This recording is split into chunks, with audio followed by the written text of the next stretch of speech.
in Ponyville, while the rest of Equestria readied for themselves for Nightmare Night the next month. Ponyville bruised themselves with preparations for the memorial commemoration. It was the name given by the princess years ago. It was the only title that seemed appropriate, although this year marked the 7th anniversary of the memorial's creation. It was a sore spot at most Ponyvillians. It was created for the lieu of Cider season, and once the active Sweet Apple Acres. Commemoration is a time to reflect and honor those who were lost to the Great Massacre. Most ponies were never truly given a satisfying reason for them senseless killing all those years ago. The princesses remained tight-lipped as the survivors did. Eventually, between Twilight's reassurance and the lack of new victims, fear and anxiety in Ponyville slowly embedded. It was Twilight who initially proposed a memorial in hopes that it would ease the pain and bring normalcy back to Ponyville. Of course, in doing so, she and her friends had become unofficial conductors of the memorial. They nursed their own sorrows by making each year better than the last. It was the evening before the festivals, and the magic was ringing in the halls of Castle of Friendship. An alicorn, 2 unicorns, and a pegasus were scrambling to finish their decoration contributions as the sunset drew nearer. Flying overhead of the throne room, Fluttershy was attempting to place a thick purple drape adorned with ribbons onto the rafters. According to Rarity's specifications, a task that seemed easy enough, had not been for Rarity's refusal to settle for anything less than perfection. No, that simply will not do!"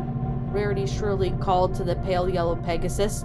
Fluttershy sighed in frustration, lowering her hoof and holding back the urge to roll her eyes. "What's wrong with this time?" Fluttershy called back to her friend in exasperation, wondering how Rarity would be so far away, yet still will see some imagined perfection into the placement of said drapery. Rarity didn't seem to catch or mind the Pegasus' tone. "It's a quarter of an inch too far to the right. Even I can see that. I am grateful for your help, Fluttershy. You know how flawlessly decorated castle must be for our future guests," Rarity called out, hoping her friend would follow and agree with her logic. She looked away from the ceiling for a moment to finish the stitch that she had started in a vast tapestry draped over her hooves.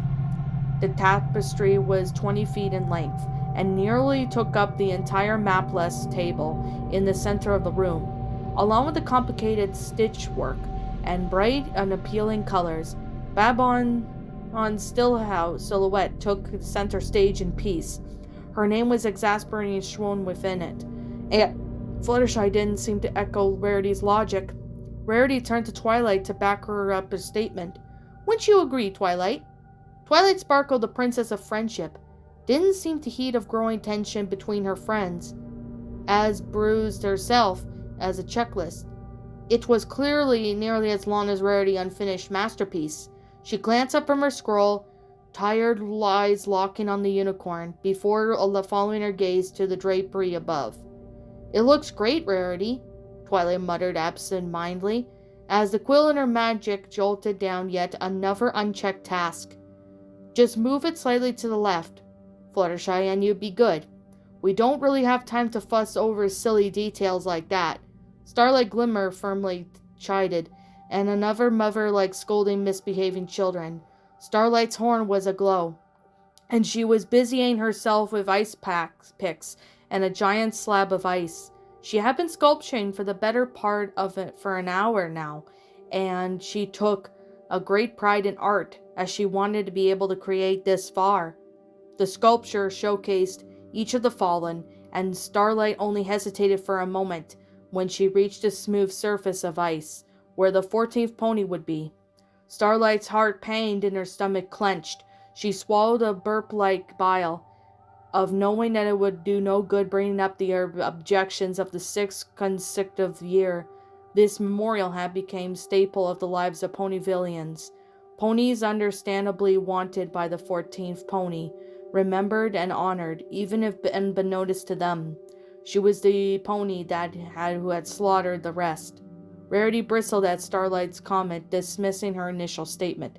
And how do you exactly suppose the ice sculpture won't melt by tomorrow? Rarity asked. And then her question was genuine. Her tone reflected in her arid bitterness. I've done my research. There's a spell that prevents ice from melting. I found it in an old book in the library, Starlight answered tactfully, devoid of annoyance. Still, Rarity was unimpressed. Fluttershy said nothing, secured the drape in place, and flew back to the ground before Rarity could protest yet again. Rarity pursed her lips together in one-sided defeat. She was clearly outnumbered. "I'll do it," Rarity finally said with a sigh. "Next I will have you hang floral arrangements." Fluttershy's ears drooped, along with her stomach. When she just finally felt free from Rarity's discerning eye, she was thrust back into the thick of it again. Starlight rolled her eyes and put the finishing touches on the final sculpture. As much as she would love to have her take a step back and reflect on the ice sculpture's mastery, Starlight instead turned away from it. She was hoping no pony would notice its completion, so she wouldn't have to be reminded of that final face. However, the Pegasus, desperate to get out of the floral hanging duty, was only pleased enough to offer up a compliment. "It's lovely," Fluttershy said with an encouraging smile. She trailed off a little as she saw 214's face. Seeing that confident, unbridled joy in that frozen, lifeless face was too much for her delicate sensibilities. She could do nothing but suffer the impact of the tidal wave of grief. I miss her." Fluttershy's statement hung like air, like dead weight. Rarity, Twilight, and Starlight paused whatever they were doing and lingered that awkward of silence. They simultaneously stared at the ice. Unlike Starlight's bitterness or Fluttershy's grief, Twilight was grappling with deep-seated guilt. It may have been several years now, and she had seen that pony's face, but she could never forget their final conversation. "Applejack, I don't know what you're talking about. There was no potion. You worked yourself too hard and it caused a mental break." Twilight can only speculate how painful those words are. Those lies must have been the former element of honesty. And when she reflected on that day, she still wasn't sure of what compelled her to leave her former best friend in such a callous way. On better nights, she justified her actions by remembering how important friendship is for other ponies in Equestria to embrace. Even if she, the princess of friendship, had failed her friend, she could still turn it into a lesson. She impressed upon the importance of what she had learned and hoped that it would be enough to prevent something like this from ever happening again. If she was found culpable, it would create a lasting, damaging effect to the ideals she supposed to uphold. Even though she was profound, painful grip of remorse would truly never let her forget that it was her choice to leave Applejack the way she did so Twilight resigned herself to the unspoken atonement and guard over Ponyville like an immortal sentry. She then took the role so seriously. In fact, she turned it down to her former teacher's request to rule all of Equestria and allowed the royal sisters to retire. The silence in the throne room had now been lingered for too long, but no pony was willing to be the first to break it. Luckily, the double doors open across the way burst open, an endless silence for them. A bright pink earth pony paraded into the room. She triumphantly pushed back the large dessert cart into view. "I'm back!" Pinkie Pie called out joyously with a voice so powerful that it could have alerted the entire castle. She hurriedly pushed the cart towards the others to show off her various cupcakes, pies, custards, pastries, and elaborate four-tiered cake that had been prepared in the castle's kitchens. "Oh my! You made more?" Fluttershy asked nervously, her eyes beholding the trove of sugary delights with more honor than appreciation. "I don't know how many ponies are coming to the party, and I want every pony to try as many desserts as they like," Pinkie Pie answered swiftly, blissfully unaware of Fluttershy's skepticism. "There are only so many ponies in Ponyville," Starlight said pointedly. She glowered at the ever-glowing mountain of deserts. "True, but that doesn't count the ponies of Canterlot, Cloudsdale, and the Crystal Empire, Trondheim, Hoofington, Appaloosa." "Wait, what?" Twilight interjected, finally resting her quill to join the conversation. "I'm just superly-duper-terrifically nervous-tied for the party. I sent scrolls everywhere. This year's celebration will be so big all of Equestria will come and concentrate with us. Rememberate. Come rememberate? I can never forget what it's called. Pinkie giggled. Then she quickly added, so get those taste testers ready. It's time for the next course of the creamy, dreamy cupcakes. There was a collective churn of stomachs in the room. That mention of Pinkie's trying her desserts. She had started baking 3 days ago and hadn't stopped. It wouldn't have been so unbearable if she wasn't so insistent on her friends, trying and approving each batch. Every pony was well beyond tolerance of their concentrated sugar. I have every flavor you could possibly think of. Strawberry, raspberry, boysenberry, bumbleberry, banana, orange, blue, and... Pinkie stopped mid-ramble, and then her demeanor instantly dropped. She unintentionally told a lie. Just then, by declaring that she made every flavor, there was one flavor she purposely left out, a flavor ingredient that she would never use again. She had asked her periodically why she no longer baked apple desserts. She would simply state that apples reminded her too much of sadness, and the subject would be dropped immediately. Once again, the silence hung in the air, but this time was cut short by a sound of speedy Pegasus, zipping through the open doors, completing a circle of friends. Sorry I'm late. We're planning our decorating or something now, right? Rainbow Dash asked, hovering over her throne chair and around the circular table. Rarity scrunched up her face in disapproval. The rest of us certainly have been. We've been here since dawn, and still have far to go. This will be the 10th tapestry, you know. I will have to stay up all night to finish the rest. What could possibly have been more important than this, Rarity snapped. Me and the Wonderbolts. The Wonderbolts and I, Rarity immediately corrected. Whatever, we are practicing the routine we're going to perform tomorrow, and I'll want to make sure it was just right. And then, Spitfire made a comment about how I was going to tire myself out. And I said that even with all practice, I could still whoop her ass in a race, and still sort of turned into me racing all the way Wonderbolts to prove a point. Rainbow admitted with a guilty smile. My animals haven't been fed all day. We really could have used your help, Fluttershy interjected with exasperation, and Rainbow was surprised to see her of all ponies aggravated by her absence. She knew it must be serious if Fluttershy was frustrated. I'm sorry. I'm here now, though, and I'm not still too tired to help. Here, I'll hang these, Rainbow said, gathering some of the bouquets on the ground and zooming around the room. Rarity's eyes widened in horror. She trusted Rainbow Dash with at least to hang her floral arrangements just right. She tried to protest, but Twilight spoke first. That will save us some time, since Pinkie apparently invited all of Equestria, and we have to get these tasks done as quickly as possible. I divided our duties to separate lists, Twilight said, horrifying bunch of by levitating the long scrolls of checklist items, each to their friends. If we get started now, we should finish within about an hour before the celebration begins.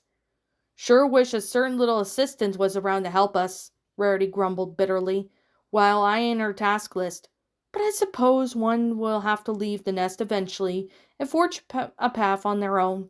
Don't worry, Rarity. Every pony is invited, and we could catch up all day tomorrow, Pinkie exclaimed happily, rolling the checklist by depositing it into her mane, as if to glean the information on the scroll through osmosis. But first we've got work to do, Starlight asserted. The collective sound of sighing in the room was followed by various admissions of agreement. It was going to be a long night. The hours ticked by, and finally Twilight Sparkle found herself hunched over in the desk in her bedroom. Her eyes were transfixated on a specific scroll laid out in front of her, while Quill held it aloft in magic, waited for its next cue. Twilight broke a moment of long, unblinking concentration when the candle she had ignited to write by snuffed itself out, its wax spent. She ignited a new candle inside, crumbling the old parchment paper in magic and tossing it to the side with the other discarded failures. Twilight peered at the task list as she meditatively written for herself, but the nagging feeling in her stomach preventing her from moving past the little checkbox labeled, "Write the hostess speech to start the memorial." She knew that it had to be just right. Somehow she had the convoy that it was okay to celebrate the life of their loved ones and still feel sorrow for their absence. She needed every pony to feel safe, secure, and protected by the princesses. She also needed the stress of importance of friendship during trying times like these, and with that was the part of tripping her up the most. Just as Twilight pulled a new, clean scroll from her desk drawer to start again, she heard frantic hooves pounding against the stone floor. The sound was growing increasingly louder as they approached from down the hall. Typically, Starlight Glimmer would graciously knock before interrupting her mentor. There was no hesitation on how now she had burst through the bedroom doors.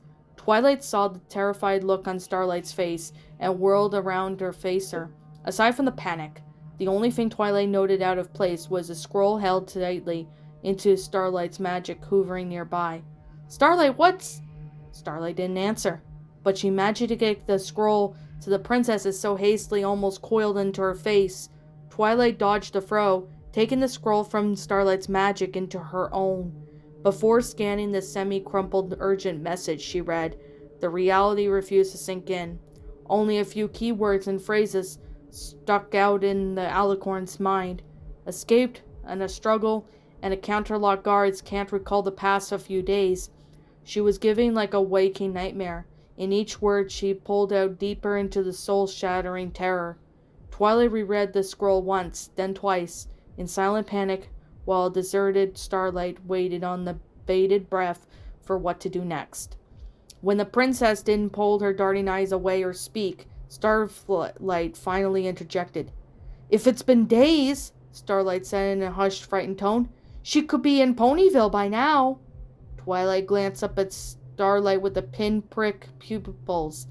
Despite the bile being rising in her throat, she forced herself to remain calm and take back control of the situation on her own fears and guilt incapacitated her completely. "We need to get the word out to the girls.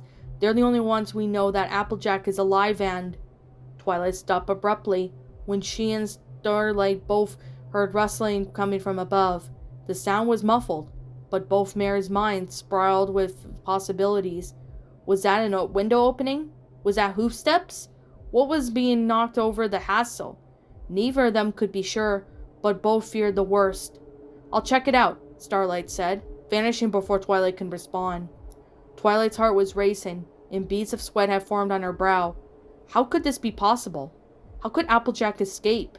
Perhaps Applejack's story softened one of the guards, and if he helped her escape. But even if she had escaped to Canterlot's prison, where would she go? What would she do? How would she react to seeing her friends again?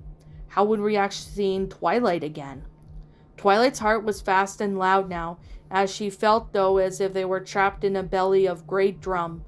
She had realized that she had been uselessly pacing her unknown amount of time, trying to grapple with the cascading horrified thoughts of what was to come.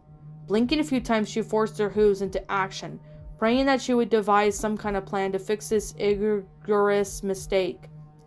Twilight had learned that long ago never to underestimate what Applejack was capable of, and she knew that she would suspect supplies before she began the hunt. She raced to the far side of the bedroom and ignited her horn. She had to ignore the hiccup lapse of magic from her sheer anxiety to find a specific stone in the wall behind her bed. The stone pressed deeper into the wall with magic as the bed began to rumble. Slowly a platform under the bed gave way to a secret set of stone steps, leading to a dark room below. Twilight galloped down the steps, two at a time, as torches along the walls were ignited, to shine her way forward. She stopped at the bottom, skidding onto her hooves, to a horrifying sight. There on the ground lay the remains of the magical lock that was used to secure the secret laboratory entrance. The most terrifying still was the light pouring from behind the door, slightly ajar. The unmistakable clatter of glass slamming into a wooden surface within sent a new wave of anxiety through Twilight. It ripped through her like a bolt of lightning. She pressed forward, thrusting the door open to see the horrible reality in the flesh. Applejack, the orange earth pony, who had haunted her thoughts, dreams, for 7 long and anguishing years, and was standing unabashedly amongst a collection of empty potion bottles. Her fur was pale, almost cream color by the lack of sunlight. The wounds that once marred in her coat had healed into a series of scars, some fresher looking than others. Her standing gait was still irregular from the bones in her back hooves, setting all wrong all those years ago. Deep dark circles lined sunken eyes, an unmistakable lack of nourishment, left the earth pony looking almost skeletal, with her fur clasped slightly in the frail frame. Twilight opened her mouth to speak, but words wouldn't come. Thoughts wouldn't solidify, her body refused to move. How did she get in? Did she use the other passage? What happened to the lock? It was supposed to keep every pony out, to keep her work secret and safe. Finally caught me, huh? Applejack said. Her voice was far removed from the happy country-tinged accent to Twilight once knew. Now that it was a deep grackle, and roughness akin to some pony dying of thirst. Gotta say, thought you'd be here sooner. Suits me just fine, though. Apple, Twilight breathed, tears welling in her eyes. Yep, that dirty little secret you've been hiding for years. Betcha I thought I would have faded into obscurity by now, huh? Applejack said, her tone taunting and cruel. Afraid not. Applejack turned away from the stunned princess and clasped another potion bottle to her neck. She didn't hesitate, tilting her head back as she brought the rim of the bottle to her mouth. The swirling purple liquid disappeared past her lips and into her gullet between two gulps. With a satisfying exhale, the earth pony mockingly licked her lips for any excess potion that may have lingered there. Twilight didn't know that how was it possible, but to be even more horrified than before. But seeing it careless provoked a panicked outcry. No, what are you doing? You don't know what that potion does, huh? Guess I'll have to figure that out, won't I? Applejack said, her demeanor eerily calm and devoid of concern. Why? Was all Twilight could add, her brain unable to grasp the behavior, especially from Applejack. It's been so long, I can't remember what it looked like. What color of consistency? I need it. I need to feel that again, AJ replied, her tone growing even darker. And I ain't got the time to pore over every innocent drivel to find out. Applejack motioned to the bookshelf of journals but lined the laboratory walls. Twilight had recorded every potion and observation of their effects. Since her time as a student at Celestia's school, it was a lifetime of work, and Applejack would have been there for hours. AJ kept piercing eye contact with Twilight as her hooves slowly reached for yet another unlabeled and unknown potion bottle. She was able to flick the stopper from the top and hold it off aloft in her hoof. But this time it was thwarted by the blast of magic, the magic shattered glass that caused the earth pony to recoil. Twilight had firmly planted her hooves on the stone-cold ground and renewed the sense of ferocious apparent by her horrified and worried expression. You're looking for the sleepless potion? That's what started this mess. That's why you've been locked away. Why you killed all those ponies. Why in Equestria? Would you think that I would keep that? Twilight demanded, tears staining her cheeks as her guilt roared itself in the forefront in her mind. You throw out a chance to study or something? I may be out of touch, but I'm not stupid, Applejack snarled, casually, brushing the pieces of shattered vial from the fur. You've consumed all of those? Twilight gasped in horror, her eyes finally beholding the graveyard of discarded bottles, beakers, and vials around her laboratory. She stuttered in disbelief. But not all my potions are for ponies. There are several that can't be ingested. Guess you better hope this kills me then, huh? Dangerous to combine such magic. Only I can imagine the hell I'm in for if I drink the wrong ones. Not that it matters. I suppose death's way out of this hell. You've saddled with me with... Applejack answered. Twilight couldn't help but shudder at the unemotional way Applejack smirked off in her own uncertain doom. Her eyes quickly scanned the potion bottles that remained, but she couldn't be for sure if that one was among them or not. Does Dad make me the experimenter or the experiment? AJ asked theoretically, as she reached yet another potion bottle. Twilight didn't hesitate, focusing her magical blast as the next potion stopped for her. This time, however, Applejack was able to remove quickly to the side and avoid the stream of magic. 1 second she was standing, a few feet from the princess, and another she was across the room, bracing herself for the wall. Twilight's hand had landed on the bookshelf, destroying some of her journals. Singed pages fluttered about in the room. Both ponies were initially stunned at Applejack's newfound agility, but AJ's surprise melted into eerie delight. Ah, super speed. That's awfully handy. You'd been holding out, Twi. What would Rainbow say if she knew you had something like this all along? Drop it! Twilight screamed, her voice cracking as she ignited her horn, her crosshairs on Applejack's new potion. If you say so, Applejack answered with a shrug, taking the potion in her hoof and smashing against the ground. A great fume of green smoke overtook the room instantly, and Twilight reared back, inhaling the gaseous byproduct with a gasp.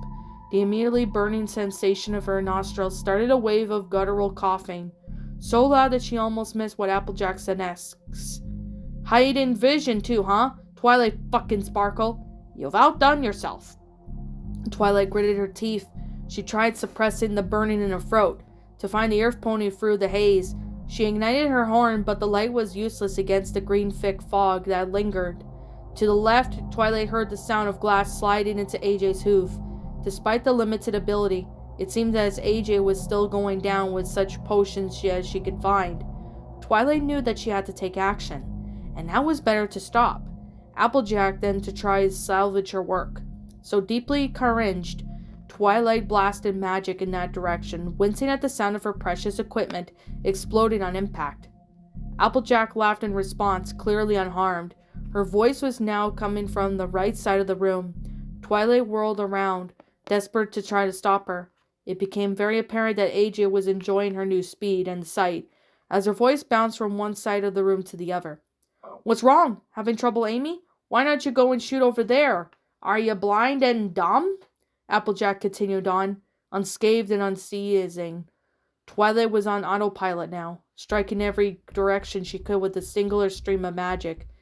The lab became a magical frenzy as potions, books, machinery, and equipment exploded in disarray. Still, the princess knew she couldn't react. She couldn't afford to lose her own concentration. However, the longer Twilight struggled, the more confident Applejack became. AJ delighted in adding the chaos by smashing more potions on the unforgiving stone ground. They created a new fumes of colorful smoke that consumed the room to keep her concealed. Stop!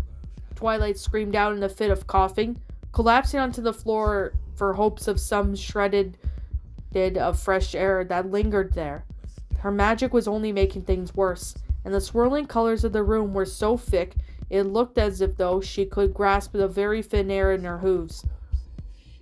Twilight shakenly and slowly pulled herself up again. She had given up in hope on finding the bed a clean breath, and she did the only thing her brain could think of. Chase Applejack on hoof. Her clumsy, desperate pursuit. She ran into just about every piece of furniture that remained in the laboratory. Unseen objects nicked her fur. Her mane and tail would occasionally catch some kind of dangling debris. Little shards of broken potion bottles bit her into her hooves. No matter where she turned, AJ seemed to be one step ahead, taunting and laughing at her friend's frails. You couldn't hit a broadside of that barn? Gotta be quicker than that, Twi. Gonna get me away anyway? You're not even trying. You ever want it? That secret of yours is coming out tonight. What will Ponyville think? Eventually, Twilight heard Applejack's hooves rapidly ascending the stone stairs towards the bedroom. Applejack was escaping again, and Twilight was no closer to finding her than she was to the door heading out. Panicked, she raced forward, her hooves colliding into a wooden table that had previously avoided the carnage. The splinter pieces raked across the flesh into her torso and forelegs as she fell. The impact of the fall disoriented Twilight, and the smoke inhalation was causing an unparalleled dizziness. Her ears were ringing loudly, but through the shrill scream, she then still heard another beaker burst. Liquid splashed on her front hooves, but the loud sensation turned wet and cold to the sharp scorching of mere seconds. Twilight cried out in pain when she heard the sizzle. It felt the burn of acid eating her flesh. She still couldn't stop now. Nothing else mattered but getting used to, and stopping Applejack. Not only were the ponies in danger, but her secret shame would be laid bare for all the world to see. What horrible consequences would follow? How many more ponies had to die before Twilight could succumb to the reality that Applejack was beyond save in any capacity? As Twilight struggled to find her bearings again, a scream from above pierced through the mist. It was a horrifying scream of terror that snapped Twilight out of flight response and into fight response. With a renewed focus, she teleported herself from the mess below, her horn still hiccuping with unstable magic. She tried to trace the origin of the sound that appeared just outside of Starlight Glimmer's room. "Starlight, it's Applejack! She's in the castle!" Twilight screamed out, pulling the handle on the door, only to find that it wouldn't budge. Another scream, this time in defiance, came from within. Twilight slammed her body against the door, hoping it would give away, but it remained firm. "Starlight, let me in!" Twilight shouted, pleading for the mare who she could clearly hear tussling with some pony else within. Then even more slams to the door wouldn't give way. She backed off and blasted with magic. However, her spell instantly deflected, as if it were met invisible, magical shield that rotated with the whizzed and over Twilight's head, colliding into one of the castle pillars behind her. Twilight jumped aside and with the pillar collapsed into a pile of gemstone-textured debris. "Replace me, do ya?" Twilight heard Applejack's voice from behind the door. As she grew even more desperate, the crumbling pillar beside her gave her a frantic but potentially helpful idea. She shifted her focus to the door, to the wall beside it. Twilight's horn steadily grew light with magic, as she gathered all the strength she had for this singular spell. When she released it, the magical collusion roared through the hallway as stone crumbled and dust billowed, and the hole created by the wall was barely large enough to fit her frame. But Twilight pressed forward.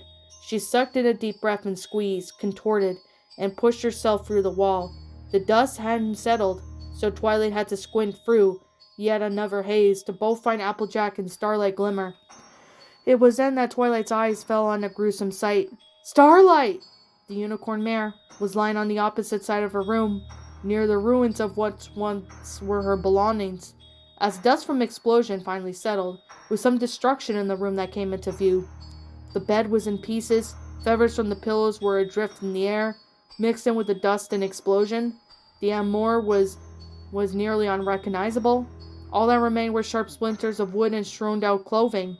The mirror that once stood up at a vanity table was smashed into tens of thousands of pieces that were scattered about in the room in disarray.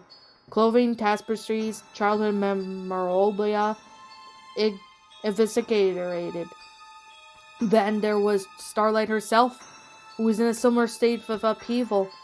Her skin had been marred with fresh injuries, and her red soaked through her fur so fruitfully that wounds were indisguisable from one to another. A bone in her back hoof was jutting backwards, disconnected from place. But most notably horrific of all was the cascade of blood oozing from her hooves that clung desperately to a severed jugular. "Why?" Starlight asked, her breath caught in her throat. She was looking up at something that had been hidden in haze. Twilight blinked a few times, trying to bring herself to fully focus in the dim light, and found Applejack looming over Starlight. There was so strange, unnatural, and unnerving smile on the Earth Pony's face, looking pleased with herself for riding the world of so-called placement. It was the moment Applejack was no longer a pony, in Twilight's eyes, but a demon that needed to be destroyed. Clearly magic was no threat to this evil beast, so Twilight changed tactics, gripping the sharpened shard of mirror in her magic, and leaped it towards Applejack with a frenzied cry. Surely the weapon would still instinct some fear, and at the very least draw AJ away from Starlight. Much to Twilight's surprise, her plan worked. Applejack's face contorted that of surprise, maybe even shock, and she didn't stick around long enough to see if the alicorn would bring herself to murder a pony in cold blood. She whizzed past Twilight so quickly, it seemed as if though she was flying. In less time than it took for a pony to blink, Applejack leapt out of the hole the princess had just made in the wall, and disappeared without a trace. Twilight could do nothing but stare after, her magic finally failing as the shard of glass clattered in the ground. She knew the severe consequences would soon follow if she didn't pursue her, but Twilight's mind wouldn't detach itself from the need to save her friend. Starlight! Starlight! Starlight! Her heartbeats were drumming loudly again, echoing Starlight's name over and over as she allowed insanity to creep into reality. Why, I light? Starlight stammered. Each syllable uttered only a strengthening waterfall of life, drenching the mare's fur and pooling beneath her. Twilight cried out unintelligibly, collapsing onto the floor beside her friend. She wanted to hold her, to ease the pain, to promise that she'd be okay, to make it stop. But it would only delay the inevitable. Starlight's gasping and gagging was fading, and Twilight could do nothing but watch Starlight clung to her last shred of life. Please, please don't go. Please don't leave me. Twilight managed to garbled cries as she watched Starlight's face change from fear to confusion and to finally sorrow. Twilight knew that she would have said something, offer up some sort of solace or peace, but no words would come. Instead, she helplessly kept her gaze locked on Starlight's as seconds slowly passed them. The princess's stunned, silent grief was the last thing Starlight Glimmer had witnessed in this world before slipping away into darkness. Twilight let out a scream that would echo throughout every hallway of the castle. She pulled Starlight into her embrace, cradling her body against her chest like a mother coddling a child. Twilight was consumed in grief, letting no other emotion take precedence despite the severity of the situation around her. She didn't have long to dwell on it. However, when she felt a large, heavy object slam into the back of her head, the alicorn collapsed onto the floor. The sound of a pan clattering against the kitchen floor echoed throughout the quiet, sweet shop called Sugar Cube Corner. The accidental drop was loud enough to wake young cake twins, who jolted upright in their beds. Living in a bakery, they knew that awful loud clang rather well, but weren't being used in hearing at that time of the night. They contemplated on remaining in bed, rather than risk of being caught by snooping. But curiosity wanted out, so the pair quietly scampered through the main staircase towards the kitchen. Unsurprisingly to the twins, they peeked around the corner of the kitchen doorway. They found a frazzled-looking Pinkie Pie. She was trying some kind of new balancing act the cake twins hadn't seen before. A bag of piping was in Pinkie's mouth, which she was using to ice something onto a cake, while simultaneously grasping the saucepan in her left hoof, a cupcake tray in her right hoof, and attempting to open the oven with her back hoof. This left only one back hoof solid on the ground to maintain her equilibrium. But although the sight would have been amusing to say the least, the twins exchanged glances of worry rather than amusement. "Pinkie Pie?" Poundcake said, boldly interrupting whatever he was witnessing, while his sister followed close to his hooves. "Pound, pumpkin! I didn't wake you, did I?" Pinkie Pie said. The words grabbed by the piping bag in her mouth, and the twins could only offer a face of confusion in response. She giggled and spit out the bag into the corner on the counter, while sliding the cupcakes into the oven and setting a timer. "Oops, I forgot I was doing that. I'm super duper triple ripple sorry I woke you up," Pinkie exclaimed, picking up the piping bag with her hooves and resuming the icing elevator. "Why are you baking? Luna's moon is still high in the sky," Pumpkin observed, pointing out the kitchen window to the bright moon shining overhead. "Well," Pinkie started, then switched tasks yet again by sprinkling flour on the counter. While finishing an icing swirl, even her normal Pinkie obscurities were multitasking as a rolling pin produced itself from her mane. "I've got crazy lots to do before the big party tomorrow. Every pony in Equestria is going to be there, and they're going to be hungry. I have 6 dozen cupcakes, 7 pecan pies, and 12 caramel fritters, and another triple chocolate cookie with chocolate frosting and chocolate sprinkles. You know the Canterlot ponies. They love their chocolate." Intentionally, the twins didn't respond, unsure of how to answer such a string of absurdities. Eventually, they chose to offer the assistance, rather than try to riddle out Pinkie's logic. "Want us to help? Aw, you silly Philly Billies should be snoozing around in dreamland, not strolling around not rolling out pie crusts and setting caramel on the stove to soften." Pinkie said, along with doing those exact actions as she spoke them. Pinkie Pie, what in Equestria? Pinkie and the other twins snapped in their marathon of family Miss Cake when she joined them in the kitchen. She rubbed her sleep from her eyes in disbelief at the sugary array stacked before her. "I am Miss Cake," Pinkie exclaimed, with energy and volume that was unwelcomed at this hour. Miss Cake recoiled around as Mr. Cake finally made his appearance, completing the house inhabitants. "Just finishing up those desserts for a big party. The castle ran out of sugar. Can you believe it? So I thought I would finish up here. I knew you all wouldn't mind. Sorry about the noise. I could be a tad clumsy when quadruple tasking. Ooh, I cannot wait to try all these tomorrow. I might have to make a caramel chocolate cherry surprise pie just for me. I'm so hungry I could eat a dozen cupcakes all on my own." "Pinkie, dearest, don't you think you could bake some of these things tomorrow after you've gotten a good night's rest?" Miss Cake offered. There was sincerity in her tone, but it was mixed with a deep concern. Yeah. You've made plenty of desserts so far. I'm sure a couple of cupcakes won't be missed," Mr. Cake said, echoing his statement, while nervously rubbing the back of his neck. "Sometimes it's easy to lose track of time when you don't give yourself a break."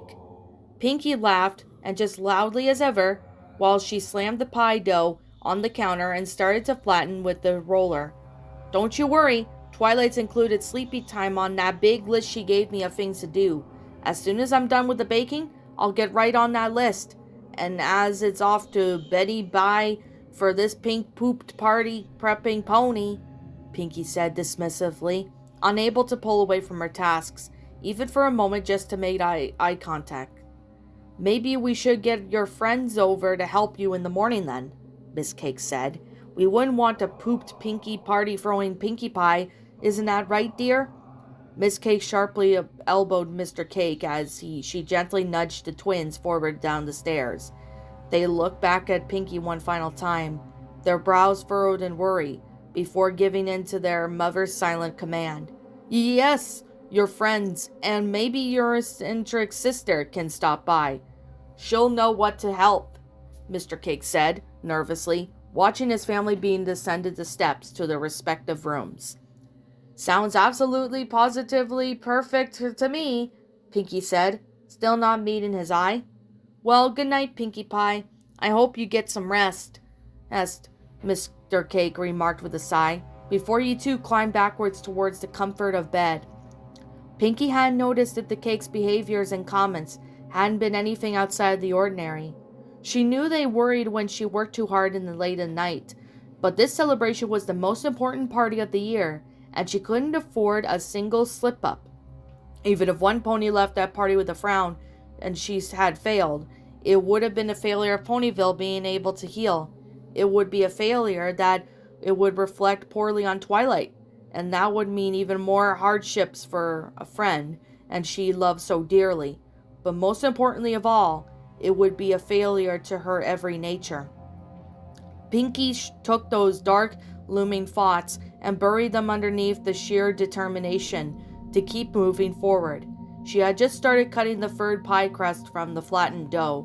When the timer on the oven dinged, the party pony delightedly dropped the knife on the counter and grasped an oven mitt in her mouth. It was her favorite part of baking, opening the oven to an initial wave of warmth in her cheeks, and the sweet smells from perfectly golden pastries that followed. There was comfort in that familiar aromatic embrace, and a comfort that frazzled her nerves, and growing anxiety needed now more than ever. Before her outstretched hoof could reach the handle of the oven door, however, Pinkie thought she heard more hoof steps approaching. Her delight rapidly melted into annoyance, and what she had done this time? She was sure that she hadn't made any additional noises to wake up the Cakes. They were coming back for a lecture her again? How long could she continuously reassure them that everything was okay before the happy facade would break?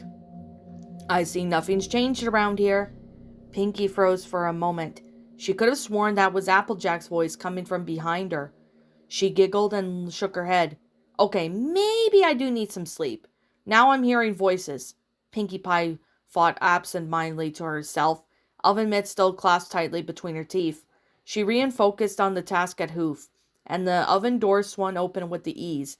A pang of disappointment twinged in Pinkie Pie when the initial warmth and smell did nothing to ease the tightness in her chest. "That any way to greet an old friend, Pinkie Pie? I've thought better of you. If I hadn't already know what phony you were." Pinkie Pie had never heard voices in her head this clearly before. The grim curiosity caused her to spin around, and the cupcake tray still in her mouth. When she stopped, she could barely believe her own eyes. There were standing at the corner was Pinkie's empty pie tins and baking surprise. It was Applejack. Pinkie screamed out and flung the cupcakes in the air, stumbling backwards onto the stove, narrowly gazing the hot saucepan in her right hoof, and the cupcakes went soaring, splattering around the kitchen, while the hot tin came whirling back down into Pinkie's back right hoof. She screamed again, but in more shock than pain, kicking the hot pan away as quickly as possible, before letting her eyes focus on the mare before her. But her eyes weren't playing tricks. This wasn't a dream or a cruel prank. This intruder was undoubtedly Applejack, but she wasn't quite the Applejack Pinkie remembered.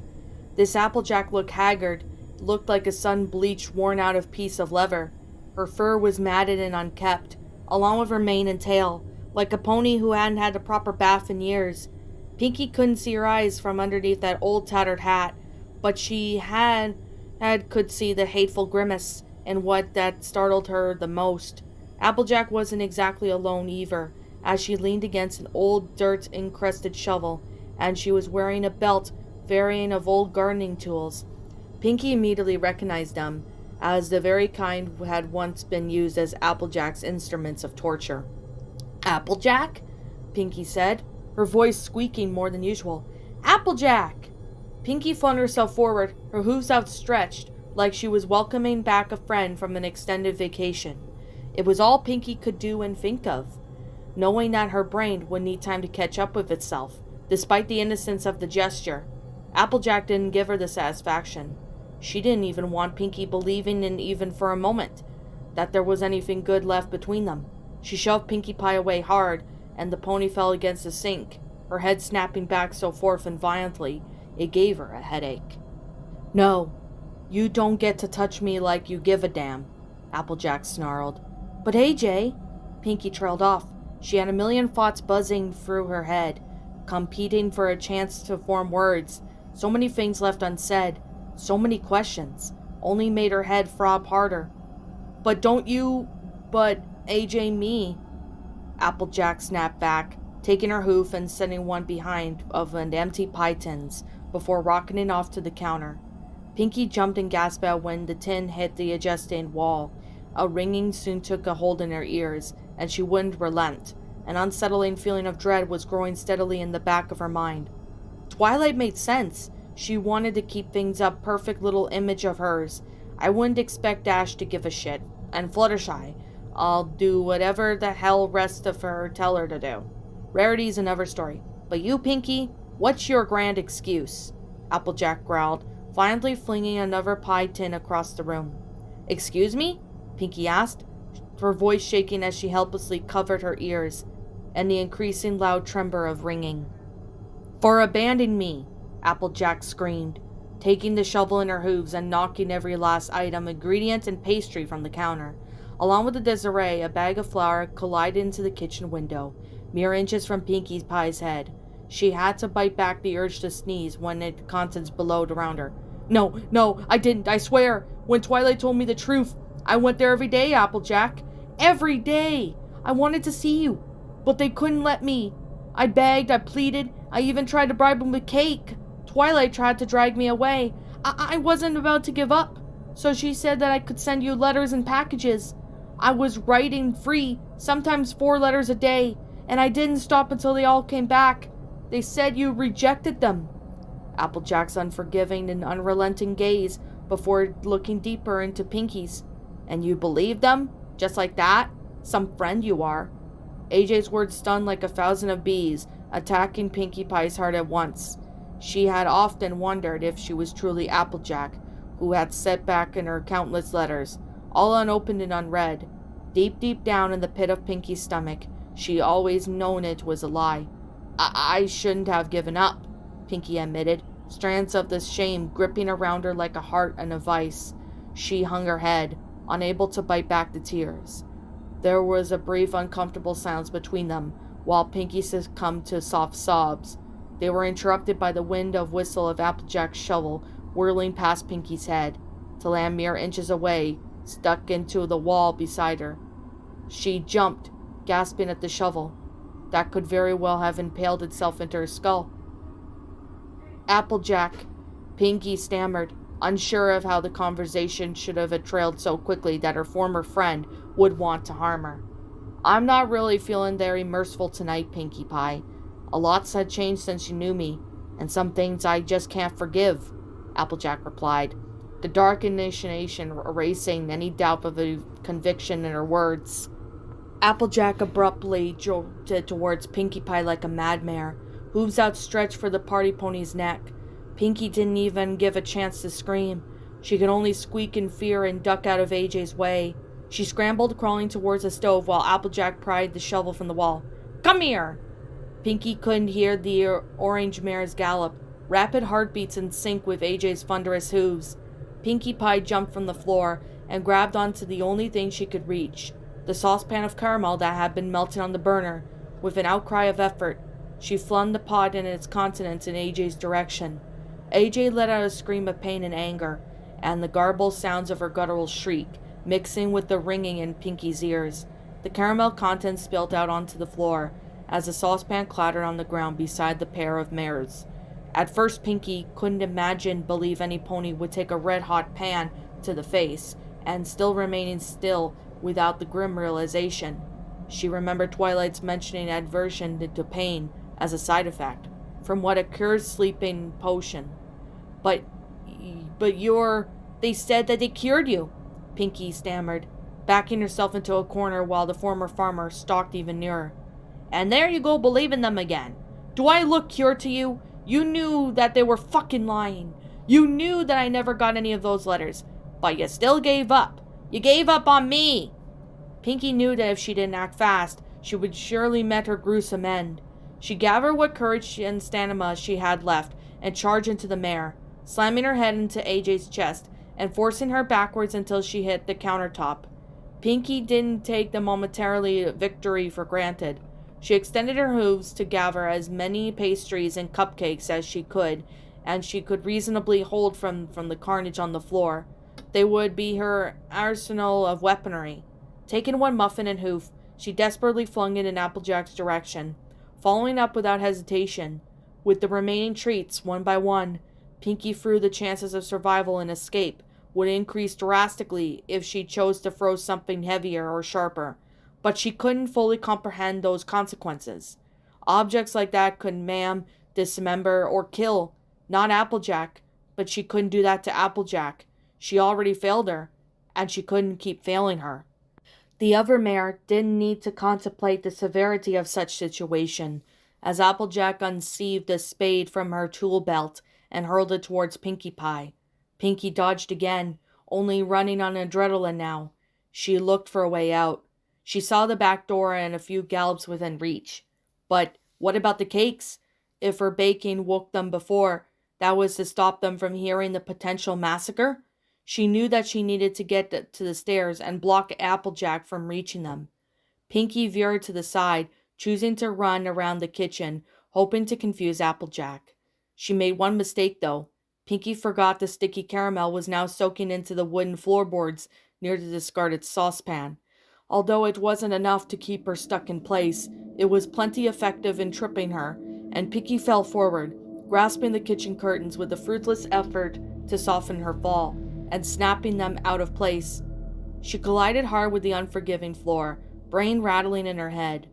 A few seconds passed before Pinkie felt an incredible force yank from up her mane, and pressed her face towards the still-lit burner.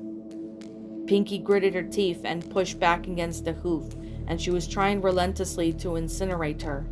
She felt the heat singe in bits of her fur and cheek, but she refused to give up. In a moment of frightened insanity, Pinkie pushed her face down against the burner to shock Applejack enough to remove her hoof. It worked, and the pink pony pulled away from the heat as quickly as she was able to. She didn't want to access the damage, she just needed to get away. Maybe it was the final straw of having to burn herself to flee. Maybe it was the thought of the innocent Cakes in danger. But either way, Pinkie found herself in a much stronger conviction. She didn't kill Applejack. Applejack would kill her. She was a failure, and she wanted to be live one. Pinkie reached for some kind of knives, resting in their block between the counter and near the sink.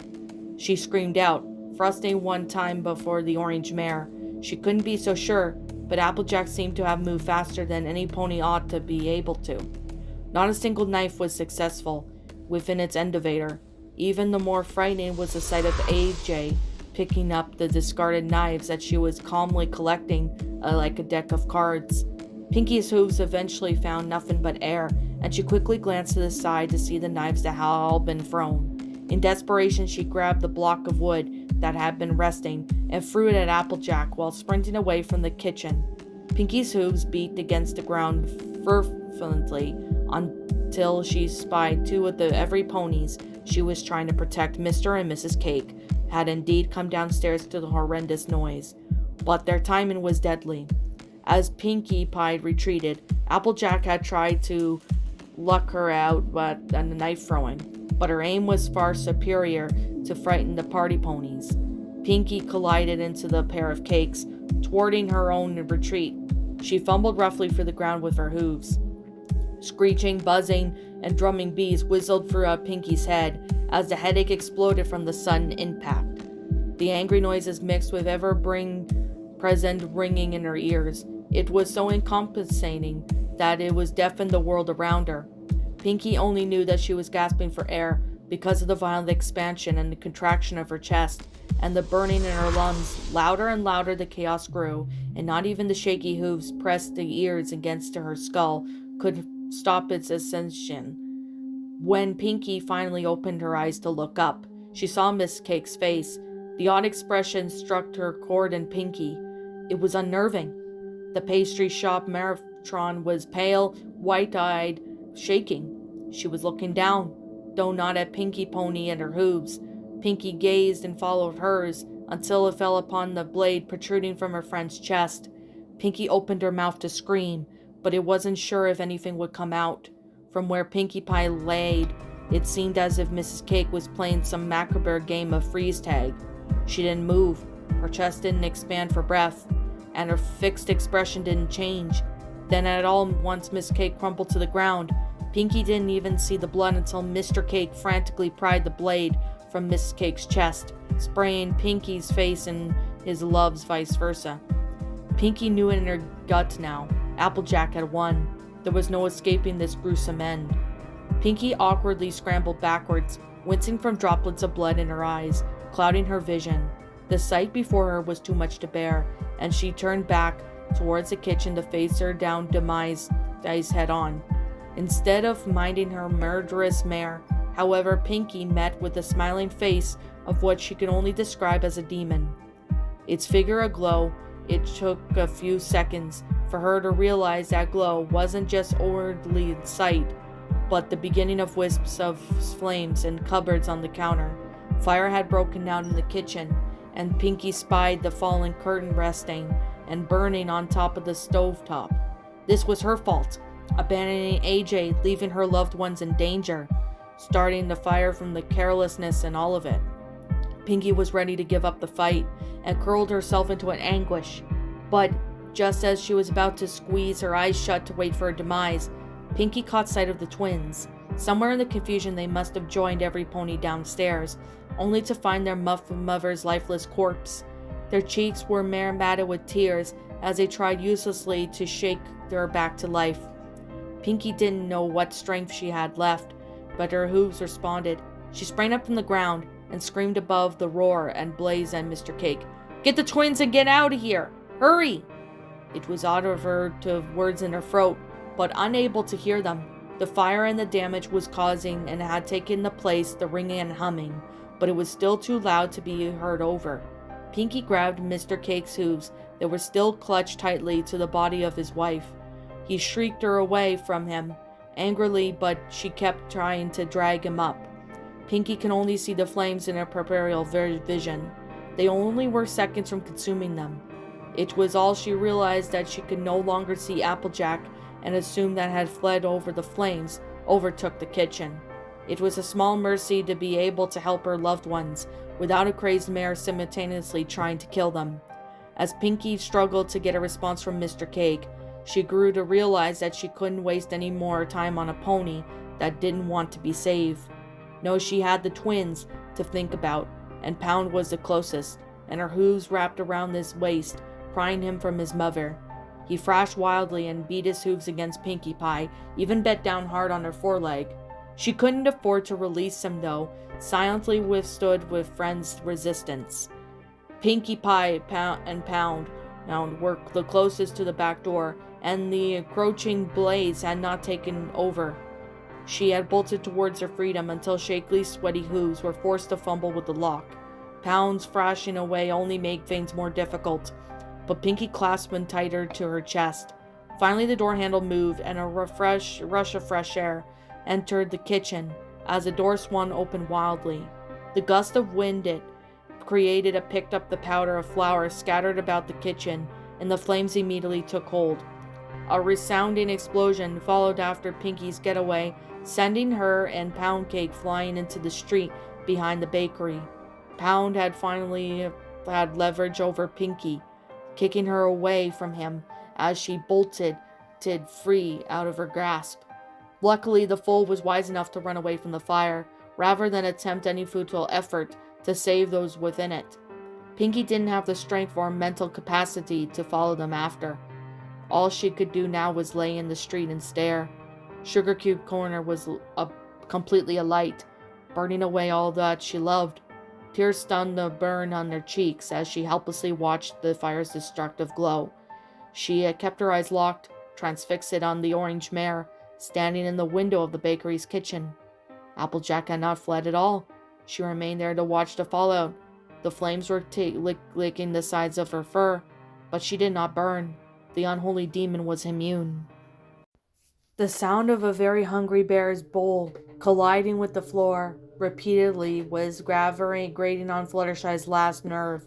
However, he was not the only protester in the little cottage on the outskirts of Ponyville. More than a dozen of Fluttershy's animals were squeaking, shrieking, screaming, or roaring defiantly to be fed. She knew that her animals would be very hungry after she dedicated all their time to helping her friends, but they were more unforgiving than she would have thought. All right, Fluttershy said in exasperation as she headed towards the cupboard towards the kitchen, where she kept nuts and berries. She had a little small brass key in her hoof, and placed it onto the lock in the cupboard, turning it to the side and allow her to access. She hated the idea of locking food from her animal friends, but what else could she do? Angel and some of the other forest creatures would often attempt to raid her stash of food and gorge themselves until they were sick. This left nothing behind for any creature else. I fed you 3 times already since I've come home. I don't know why you're all acting like you're starving to death. The animals didn't respond. Snatching the portions of food she pulled out from the cupboard before she could even lower her hooves, Fluttershy sighed in the mixture of annoyance and relief. Seeing her ravenous animals quiet at last, as they satisfied their hunger, they knew that they were all very capable of hunting food and gathering for themselves, but they refused. She wondered regretfully if she had relied on her for too long and lost the ability to do so. She turned back towards the cupboard and wondered. She locked it, and then made her retreat towards the overcrowded kitchen. Fluttershy's hooves felt heavier than she remembered them being, then poured over the day's events in her head, wondering how it could have dampened her spirits so significantly. She knew Rarity had an issue with perfectionism, and yet her constant requests for slight changes had whittled down to Fluttershy's resolve. Twilight certainly didn't help her along with tasks of lists only a small fraction of Fluttershy would deem important. She found herself in a pang of bitterness too, at Rainbow Dash's sudden appearance at the end of the evening. Fluttershy had worked so hard for so long just to have Rainbow casually show up and decorate and pretty much decorated everything. And of course, in the evening, she would casually decorate twice as much in 10 minutes than she had in 5 hours. If only she could stand up to rarity. If only she could rationalize with Twilight's demands. If only she could turn away Pinkie's stomach-churning desserts. If only she could avoid the waves of guilt and pain as she felt seeing the ice sculpture picture of Applejack. If only. Fluttershy's thoughts were far more negatively charged than she would have liked, and it gave her a pause. "I think I'm just exhausted," Fluttershy muttered out loud to herself, dragging those tired and useless hooves towards her bedroom. However, before she could take a single step inside the doorframe, Fluttershy's ear swiveled around to an unfamiliar sound. Low, drawn-out hoofsteps. She wasn't sure why, but the sound instantly filled her with fear. Fluttershy snapped her head to look behind her, but found nothing.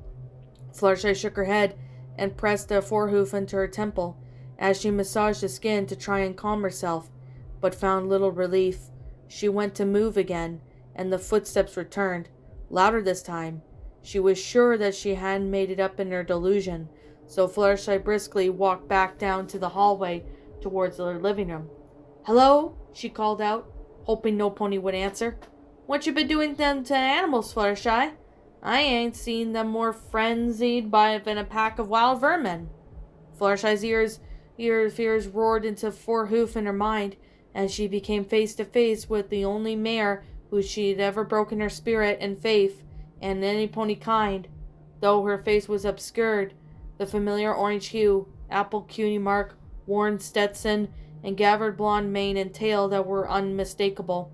Nevertheless, she didn't linger too long on Applejack's overall appearance, but looked instead at the sharpened blade atop the thick shaft, firm held griply in her grasp. It only dawned on her when she noticed the stains of old dirt. That was once a shovel, though. It resembled much more of a weapon. "Eep!"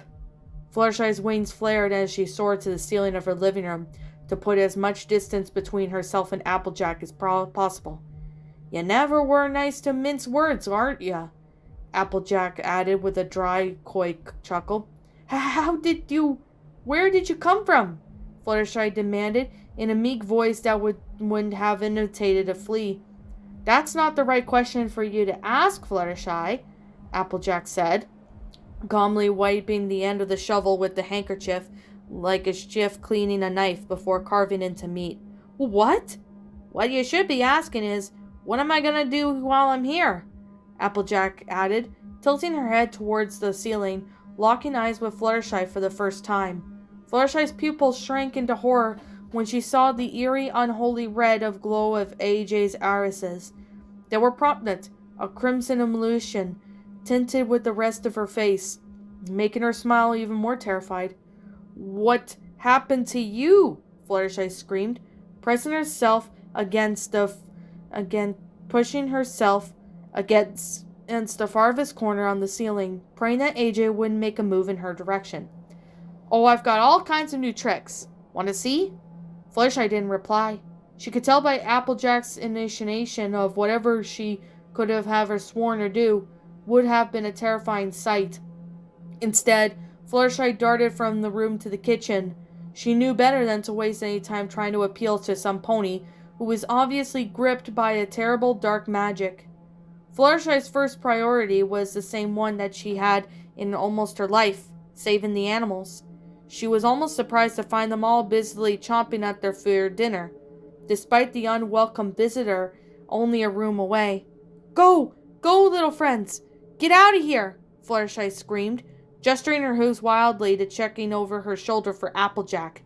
Only some of the animals looked up at Fluttershy when she shouted at them, and the ones that did eventually turned a cold cheek to resume feeding. Fluttershy didn't have to calmly explain why it was so dangerous for them to stay in their cottage. She had to act fast. Affectionately, Fluttershy scooped up a pair of chipmunks and flew to the window, gently tossing them onto a tree branch outside.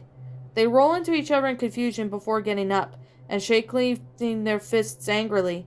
Fluttershy was getting an earful of their squeaky objections. "Run, now!" Fluttershy hollered back at them, before scooping the next group of critters and pushing them out of the doggy door. She moved faster than she ever did before, determined to save them from the unknown fate. Harry the bear was the last one she had to move, and he was far too large to move on her own. Despite her pleas and desperation, he refused to budge. With no other options, Fluttershy sucked on a breath and bore down her stare upon him with no mercy. Harry stared blankly, slack-jawed before scrambling to leave the kitchen for the door, where many of her other animals were attempting to sneak back in. Unfortunately for them, they were steamrolled by a resting bear instead. Fluttershy immediately slammed the locked door as she pressed her body against it and squeezed her eyes shut in fear. Here you go again, putting the lives of pests and vermin above pony folk. Guess it was too much to ask to keep faith within your friends, when it's them animals you really give a damn, Applejack said, walking slowly and calmly towards the kitchen. The shovel in her grasp was dragging across the wooden floorboards, and the scrape of metal felt like it was carving into the inside of her skull. Fluttershy ventured out to look at the mare again, and the red glow only seemed to brighten the longer she stared. Eventually, Applejack stood between Fluttershy and her way out.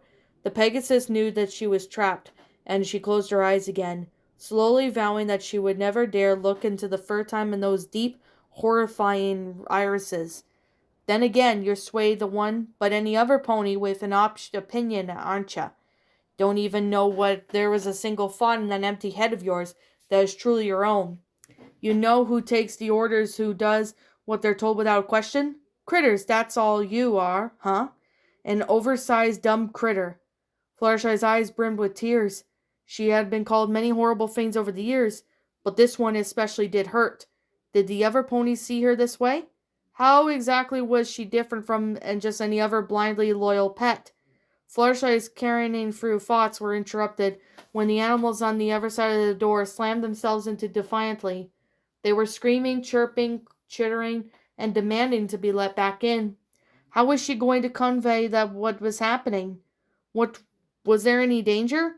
All Applejack has done better was for her, but those eyes, those glowing, ungodly orbs, Fluttershy was for sure that they could only mean danger. She braced herself against the door as best as she was able to, withstanding the repeated blows from her misguided animal friends. Want to know something about the critters, Fluttershy? Fluttershy's eyes were still squeezed shut as tightly as she could get them, but she could tell Applejack was getting closer. Still she didn't respond. What could have been the point? If some pony wanted to frighten her and degrade and baste her, there was a little she could do to stop it. Fluttershy could hear the shovel scraping closer and closer as she whimpers and swallows her screams. When the sound stopped, Fluttershy held her breath, willing for her body to come to a complete standstill if it were somehow shielded from her from what it was to become. She felt a hot breath on her snout and could smell the horrendous unknown stench that followed. The shovel moved again, and it sounded like it was being held aloft, in a voice no louder than a whisper. Fluttershy heard the words, "It ain't a crime to kill a critter." Fluttershy's eyes snapped open and screamed, darting away from the shovel pad poised above her. She wanted to make a break for the front door, but she caught a sight of Angel Bunny in the corner of her eye. She gasped and lunged towards him fearfully, the pair tumbling across the kitchen and land under the table. Against the wall, it knocked the wind out of Fluttershy, keeping her disoriented and slumped onto the floor. Once she had taken a few deep breaths, she twisted her body to the side. Just a soft whirling zipped past her ears. Before she could see what it was, she heard the thud of Angel Bunny next to her.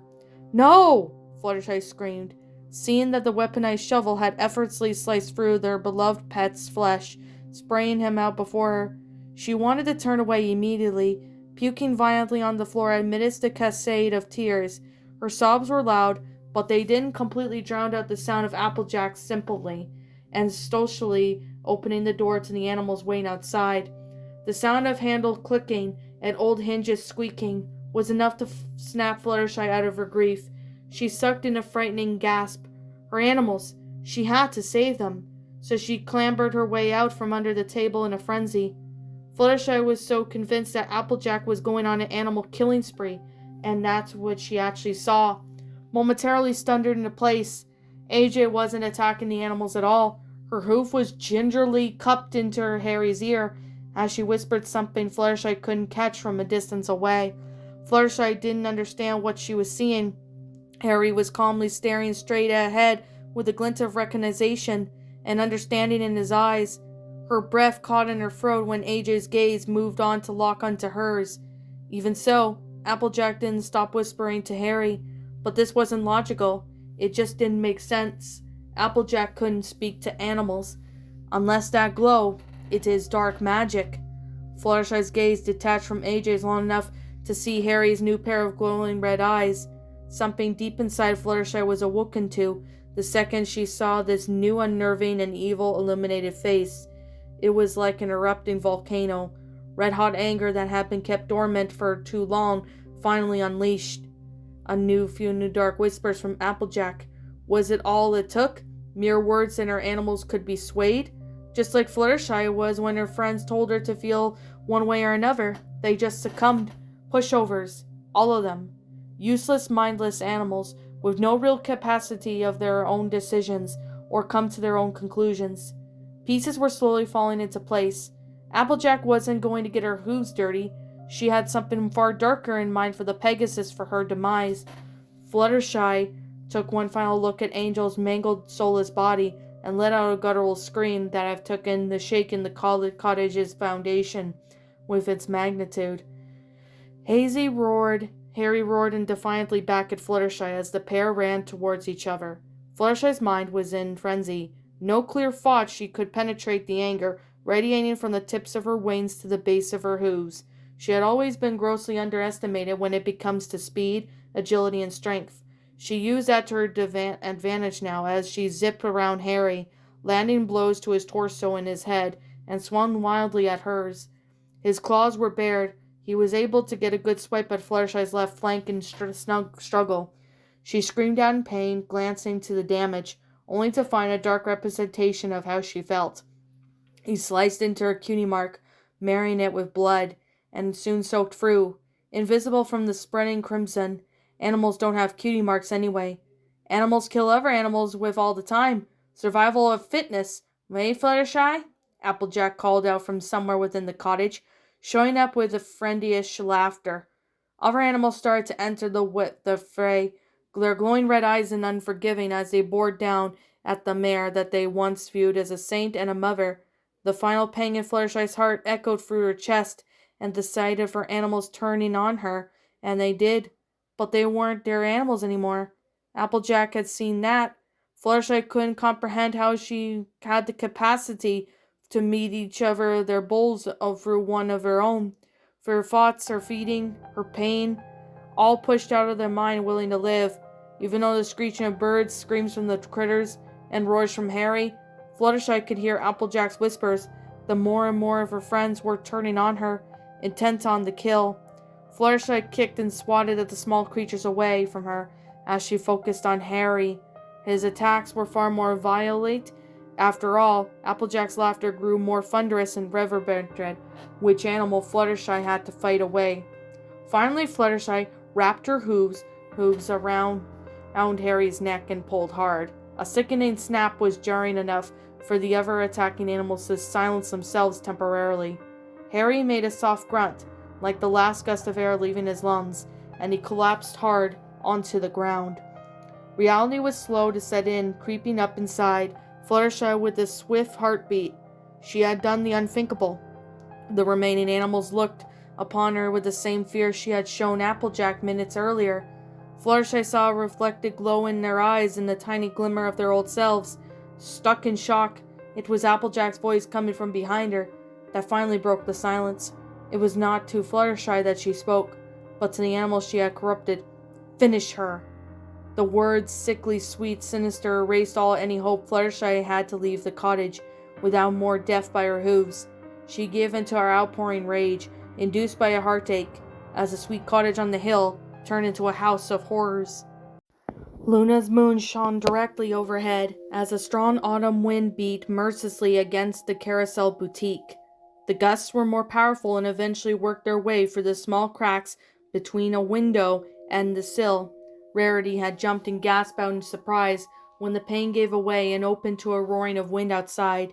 She steadied her breath and trotted over to the window and firmly pressed it back into frame. A voice called out from the room above the boutique and carried it down to a nearly empty shop below. "What was that?" the voice said, notably annoyed at being bothered by such late hour. Rarity looked up at the staircase with a jargon. "Just the wind, sweetie. You can go back to sleep." Rarity called out to her sister, but received no reply. She bitterly wished that she could be like Sweetie Belle right now, warm in bed and drifting off to a content sleep. But Rarity's tapestries remained unfinished, so she could not afford to such luxury. Instead, Rarity clung onto the anticipation of a soft pillow in proud sense of accomplishment. She hoped that Luna's moon would soon be in the sky by the time it became a reality. With the wind muted, the boutique's ambience quieted to the soft hum of sewing machine and rustles of fabric fled into precision. The 13th and most elaborate tapestry to date was nearing its completion. Rarity hoped that the many other tapestries that she had created would remain hung in the castle, or perhaps town hall, long after the commemoration's conclusion. After all, these weren't silly sculptures or party decorations to be cast aside at the end of the night. These were erratic pieces of art that Ponyville could embrace all year round. At last the sewing machine stopped on its final stitch. Rarity carefully pulled the tapestry free from the machine, cut from the excess thread, and held it in her soft aloft magic. She remained stone silent until she stared at the silhouette and depiction of the stallion that it bore. The drive and determination of the complete task was pushed aside for the darker, unwelcome thoughts. She was familiar with these thoughts and memories, and charging at them when they assaulted her mind. Now when the time was crucial factor, she liked the flow of the ebb and waves crashing onto the shore. There was no stopping the occasional flooding of her consciousness, as it was always the same memories, played out like a picture show, instantly reminding her of the night that changed everything, a night of 7 years prior, whose secrets that she kept until her dying breath. That night began with such hope and confidence in Rarity. After weeks of study and preparation, Twilight was finally ready with the cure. No longer Rarity would have to hear about the massacres found in the once thriving apple orchard, or about the monster that lingered there. The monster that Twilight and her friends only knew about be Applejack. They gathered at the outskirts of Sweet Apple Acres. Each were given a small syringe of mysterious remedy. Rarity called out, clutching the syringe tightly in her hoof, and feeling the odd reassurance of safety and hope. Her friends all felt varying degrees of anger, fear, and betrayal, but Rarity felt conviction. If it was the cure, it would meant the fault did not lie about within the pony, but with the potion. Applejack, the real Applejack, would never allow such monstrosities to occur. To Rarity she was unwilling, an unlucky vessel to dark magic, to corrupt and possess. Applejack would be found, cured, and her lives would resume with normalcy of peace. This was the delusion Rarity chose to embrace. So boldly Rarity ventured out into that cursed orchard to cover more ground. It had been decided that each friend that ventures out on their own, even though Rarity felt depression at such a prospect. She recalled an eerie silence in those trees, and the uncertain fear that hung in the air. After some time wandering aimlessly, she happened to be upon the victim that yet discovered. Their dissected corpse was shriveled and dried from the intensity of the heat and wave Equestria was suffering. Enough time had passed that wildlife had already picked it with a clean of tissues and organs, leaving only bones and patches of blood-covered fur behind. The shock and the stench of decay brought instant tears to Rarity's eyes. She refused to investigate further and gave identity to the poor pony victim. It made a mental note instead where she would send ponies to the remains of the following day. Rarity swallowed her fear and repulsion and pressed onward. Soon after she happened to be upon an undiscovered corpse strewn about the orchard in Rarity's path. Then a third, seeing the gruesome death at first hoof like this, was weakening for her to resolve. Coordinating her sympathies, Rarity's hopes wavered as dimly as the unicorn magic she used to act as her light in the darkness. Still, she forced her hooves and pressed onward. She knew that she was getting close, and was mentally preparing for her shock of what Applejack had become. When she had found forth the butchered pony, at first glance he was recognizable like the others, but a bloody patch of fur bearing the cutie mark caught Rarity's eyes. She didn't want to believe it, but her pinprick pupils landed a foreign mustache, and finally an unblinking blue eye was hue as perfectly matched her own. There was no mistaking him now. Hondo flanks, her father. An overwhelming sensation of thousand pricks and needles assaulted her skin. The world around her was swaying off the killer, as if she could not find a balance, seeing some pony she loved brutally annihilated and shattered her all of resolve. Her mind and her legs had given out. Has she passed out? Has she even screamed at all? All those memories were lost to her. All she could recall was being out frozen in grief. One will remain on the orchard floor until she was covered an hours later in that harsh, not sunlight. Rarity never spoke of that night, not even to Sweetie Belle, whom learned after that fact and in those very trees that same evening. Rarity screamed out again when the same mirror window she closed minutes earlier erupted into a cacophony of shattered glass. The gust of winds that followed blew the candles that Rarity had lit to shun by. She put a hoof to her chest and studied her heartbeat, as she ignited her horn with magic to light her way. She walked carefully towards the window to inspect what happened. However, her hooves came to an abrupt halt when she spotted and laid amongst the glass debris. It was a small and old, rusted and weather-worn from exposure to elements. A long cloudy cylinder held what appeared to be a solidified solution inside. On one end of the cylinder was a broken metallic tip that Rarity knew had once been a long, sharp needle. On the other, a plunger that was now rusted in place and was unusable. She fearfully stepped closer, her mind refusing to believe it could be every single syringe she carried all those years ago, before she could be brave a chance to pick it up. However, she could hear a voice above the wind outside. "Lose something?" That voice, the gruffness and graggles, was both familiar and foreign. Rarity's eyes shot up to see a figure outside the boutique, shrouded in the darkness and the haze of new rainfall. Swallowing back the lump in her throat, Rarity raced to the door of the boutique and pulled it open with her magic. She had every intention to confront the unknown assailant for what had happened to her window, but the rain pitter-patter on the doorstep gave her a pause. Getting wet was notably the least of her problems, but the instinct not to venture out into the woods had granted her some precious time to think about before she acted. Was the encounter with the potential stranger in the dead of the night really intelligent in pursuit? Rarity was rapidly weighing her options when the shrouded figure made her presence known and walked with confident stride towards the door. Rarity realized that she made a mistake and backed away quickly. She gripped the handle of the door and her potion to slam it shut, but it was too late. The intruder had just jotted out her hoof to keep the door open. Can't run away this time."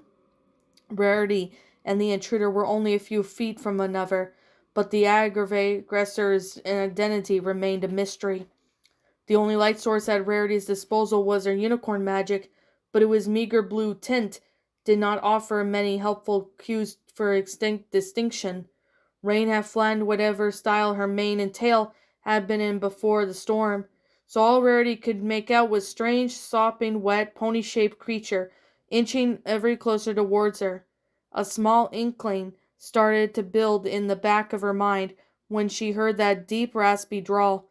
"Goodness! It's an absolute downpour out there! Come inside! You must be drenched!" Rarity's years of putting on a professional demeanor for customers was serving her in this terrifying ordeal. She didn't know if this pony was dangerous, or if they could be fooled, but she had affirmed the facade, and she motioned for the pony to come further inside as she forced a smile. "Let me get you some towels.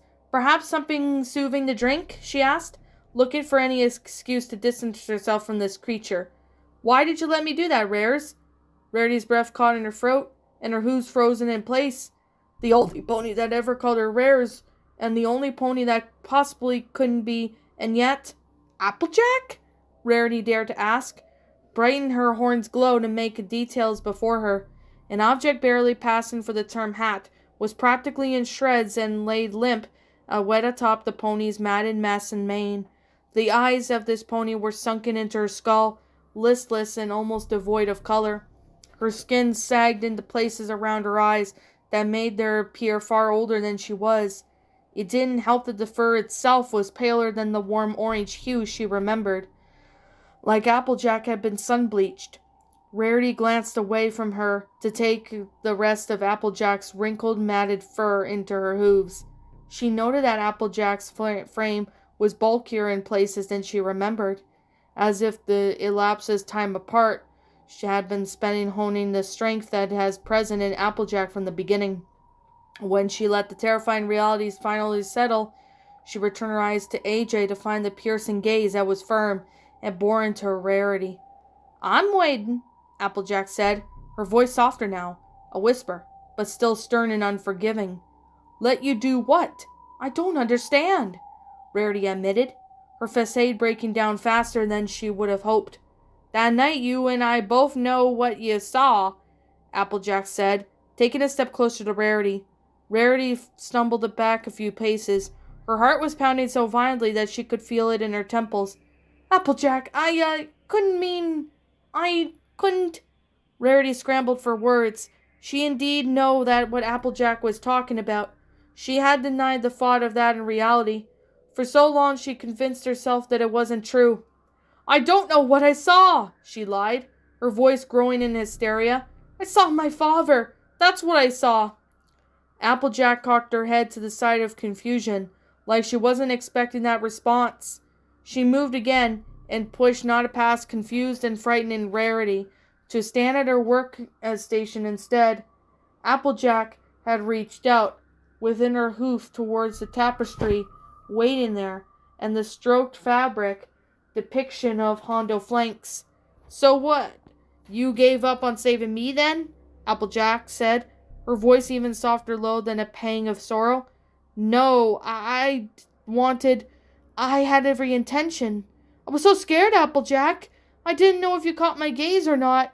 I didn't want to be your next victim, rotting with your family's orchard," Rarity pleaded. Messages assaulted her mind as she was unable to force back the memory. She did see Applejack that night, and it was after the discovery of her father's corpse. She theorized that later that she must have found it before Broken Twilight or Rainbow Dash had, and she could have spread it to her spirited friends and sister. From what to transpire that night, instead, Rarity chose to remain frozen on the ground, while AJ slinked back towards the darkness. "It weren't like I was coming at ya.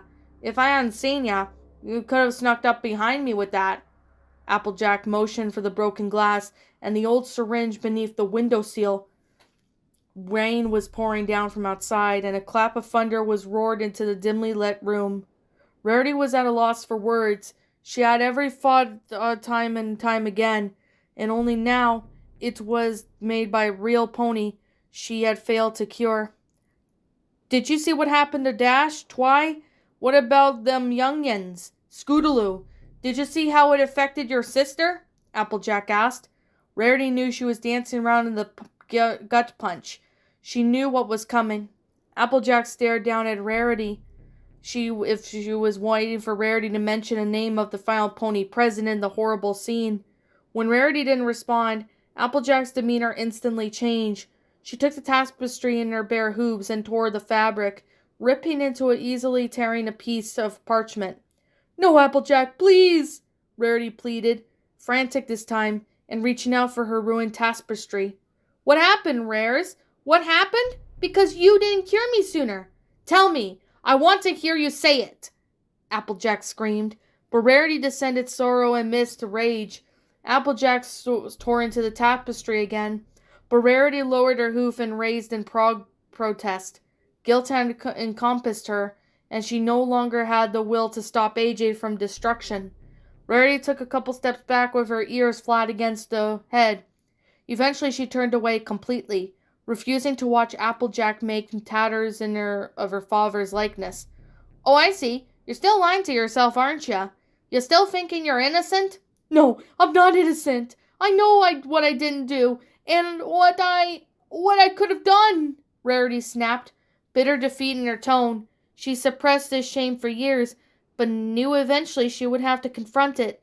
She didn't expect it to do so like this. "Say your name." Rarity looked up in shock to see Applejack standing on the other side of the room. When she hadn't heard her make a single hoof step, she whirled back and to see the remains of her father's tapestry before realizing Applejack wasn't satisfied with one tapestry. "Applejack, please, I know you're angry with me, but you don't have to do this." "Say her name," Applejack screamed, tearing another tapestry down to the center. And when she did, Rarity's all guilt-consuming morphed into self-anger. "Stop it!" Rarity screamed, using her magic to rip off the tapestry from AJ's grasp, exacerbating the damage. Applejack continued her destruction while Rarity desperately tried to stop her. "I'm not the one who took dangerous magic from Twilight. I'm not the one who needed her warning. I am not the one who slaughtered every pony after my family's property. I'm not the one who tried to kill her friends. Apple Bloom wasn't my fault." Applejack stopped, suddenly at the mention of her sister's name.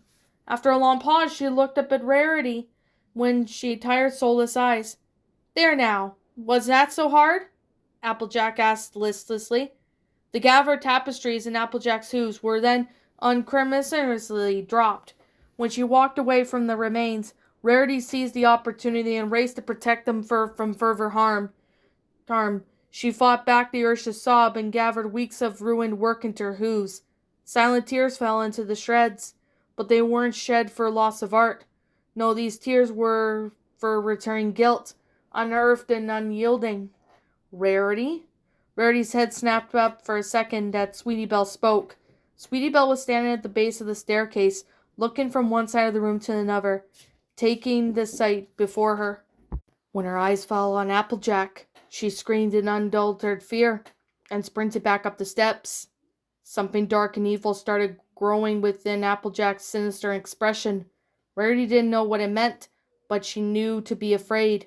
She tried to scramble her hooves to stop AJ from whatever she was planning to do next, but was caught up in the stairs, tapestries, and tatters.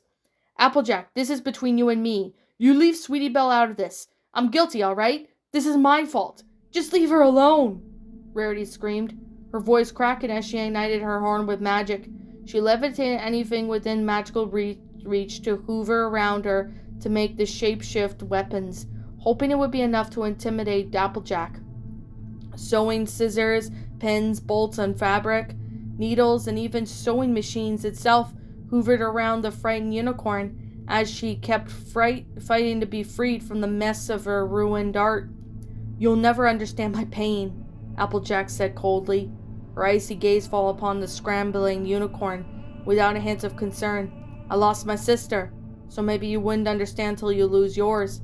A frightfully similar sensation took a hold of Rarity of those words. Those 1,000 needle pricks and the nauseating swaying assaulted her body as if it's been 7 years prior. It was all she could do to remain upright as she watched Applejack ascend the steps further like her sister, like a bolt of frenzied lightning. No, Rarity wouldn't succumb. She couldn't succumb. She'd left Sweetie Belle in danger once before, and this was her one and only chance to rectify that mistake. With an outcry of fear, Rarity thrust every object she had aloft in her magic after the fleeing earth pony. She didn't want to see any of them had been success before building up her magic for a second blast. The resounding explosion of light and destruction eviscerated the tapestries that held their own. There was no time to feel any regret or loss, as Sweetie Belle's distant screams urged her forward with a single-minded determination. She raced up the steps, 2 at a time, her tiring magic building for a third blast. She had just reached the doorway to Sweetie Belle's room when Applejack opened the door and slammed her fist onto it. As a result, the door lambasted Rarity with enough force to send her cursing down the hallway. Magic sputtered as Rarity screamed out in agony. She roughly recoiled headfirst into an adjacent wall, Through the callopony of shrieking, distant tones, Rarity could have sworn that she heard something crack. There was no word to describe for the pain of it. It was continuous and searing white-hot agony that frightened her consciousness with every passing second. Still, Rarity refused to give in to the comfort of darkness. She couldn't fail her loved ones. Not again. Not again. Guilty! Guilty! Guilty! Applejack's screams were barely audible over Rarity's pain. She latched onto them as an anchor in reality. Adrenaline wouldn't pump through her veins forever, so she had to act now. When came the sound of Sweetie Belle's garbled cries, more anchors this time pulling her to stand again. Her legs shook with each step, renewed with a tidal wave of needle pricks and increasing intensely. She kept going. This was the pain she wished on any pony, enemy or otherwise, but she refused to relent. Her sight was greatly impaired, and her equilibrium suffered even worse. She fell flat on the ground, darkness encroaching. A single stream of blood flowed from somewhere above her eyes, coloring her vision of crimson before she swiftly wiped it away. Gritting her teeth, she crawled onward, and then pushed herself up to her hooves, and stumbled forwardly haltingly. This distance between Sweetie Belle's room was the most lengthy and anguishing journey Rarity had ever experienced. Finally, the door opened within reach as her hoof outstretched for the handle, hoping to steady herself within it. She caught a sight of her sewing scissors, and they had been a part of the weapons she had flung after Applejack, and in a pinch they would serve her just fine. As she attempted to ignite her horn and hold them aloft, but her magic refused to respond, Rarity let out a whining sob, gathering the scissors and hoof, the feeling of the cold, weighty metal in her grasp. It was almost identical to what had been the night with the syringe. The past had caught up with her at last, and their greatest mistake was played out before her, again with a choice. Rarity's mind was made up. With a frenzied cry, Rarity rounded the corner to Sweetie Belle's room. Applejack was waiting for her there, her hoofs colliding together at the same moment, as a clap of thunder roared outside. The pair struggled to control of the weapon in darkness, and Rarity couldn't help but notice the absence of Sweetie Belle's voice. She could only hope that by the princess's grace, that Sweetie Belle was unconscious but all right. With each agonizing second, Rarity's strength waned, and she was losing the fight, and she knew it. It was all a fit of hysteria. She pulled away from Applejack, allowing her to keep the sewing scissors. However, Rarity thrust her hoof out when Applejack attempted to take a step. Much to her surprise, AJ's footing caught a hold of it and sent the earth pony barreling to the ground. Rarity could only watch in shock as a blurry vision of the scissors were propelled out of hoof and skidded into Rarity's direction. This hadn't been the way she wanted to end. There was so much left unspoken. So much was still unknown. She hadn't known who she was killing now, a mare or a monster. But Rarity couldn't riddle out her morality, as she wasn't giving herself a choice. This was killed or be killed situation, so she was going to commit. Rarity's wet body screamed in pain as she forced herself up in her hind legs. The syringe held aloft. No, not syringe, scissors. A weapon. She had done this years ago with a syringe, and she wouldn't be here now, correcting her mistake with dire consequences. There was a sickening sensation of falling forward with the blades, and Pony wielding them thrust downward. Rarity braced herself for the impact with her victim, but the far more frightening surprise as the awkward stab hitting not Pony, but floorboard. Rarity released the scissors as her body rolled to the side, senses screaming. Somehow Applejack had maneuvered out of the way of the final blow. For the time being, the world was spinning too violently for Rarity to find the right hoof footing out to stand, so Applejack had the advantage. As each second passed, dread built in the unicorn's veins. She could only hear her body on for so long before it would refuse to respond. As she was dancing around that last shred of consequences, somewhere where in the stupor, Rarity's ears twitched at the sound of thundering hoofsteps descending the stairs, followed by the sound of door opening and slamming shut again. But Applejack had remained stiff to finish her off and expected. Rarity slowly rolled onto her back, giving a blink through the stream of blood obscuring her vision. She tried again to ignite her horn, This time her magic hiccuped in dull light. Even the act of turning her head to the side sent waves of piercing pain for Rarity. By some stroke of luck, she found what she was looking for right away. Sweetie Belle. Rarity gasped out of relief to find her sister nearby. However, Rarity had beheld with the horror of her little sister's face, and that relief vanished. Sweetie Belle's mouth hung open slightly, blood pooling from there from unseen damage within. It leaked onto the floorboards and soaked her purple and pink mane. All Rarity could see now was frozen in fear with those damp, milky, and lifeless eyes. She whimpered, her horn's magic extinguishing on its own, sparing her from seeing more of what had become of her baby sister. She was again, frozen in fear. Grief on the ground with all the remains of her family rotted away beside her. This time, however, Rarity didn't even get to the stars or feel a night with a wind blow. She had to admire the smell of freshened blood and vice versa, but unseen potent. Darkness was the only mercy left to Rarity, but even that only lasted for so long. A great flash of lightning from outside of the boutique lit the room, and it was just then Rarity had beheld what atrocity Applejack had left behind. The acrid smells of the room weren't just coming from the corpse beside her, but every walls and the ceiling. For that second light, Rarity could see that something crawled over and scrawled over her dear sister's blood, with the red still oozing and dripping freely, making it sound as if the rain outside had leaked into the room.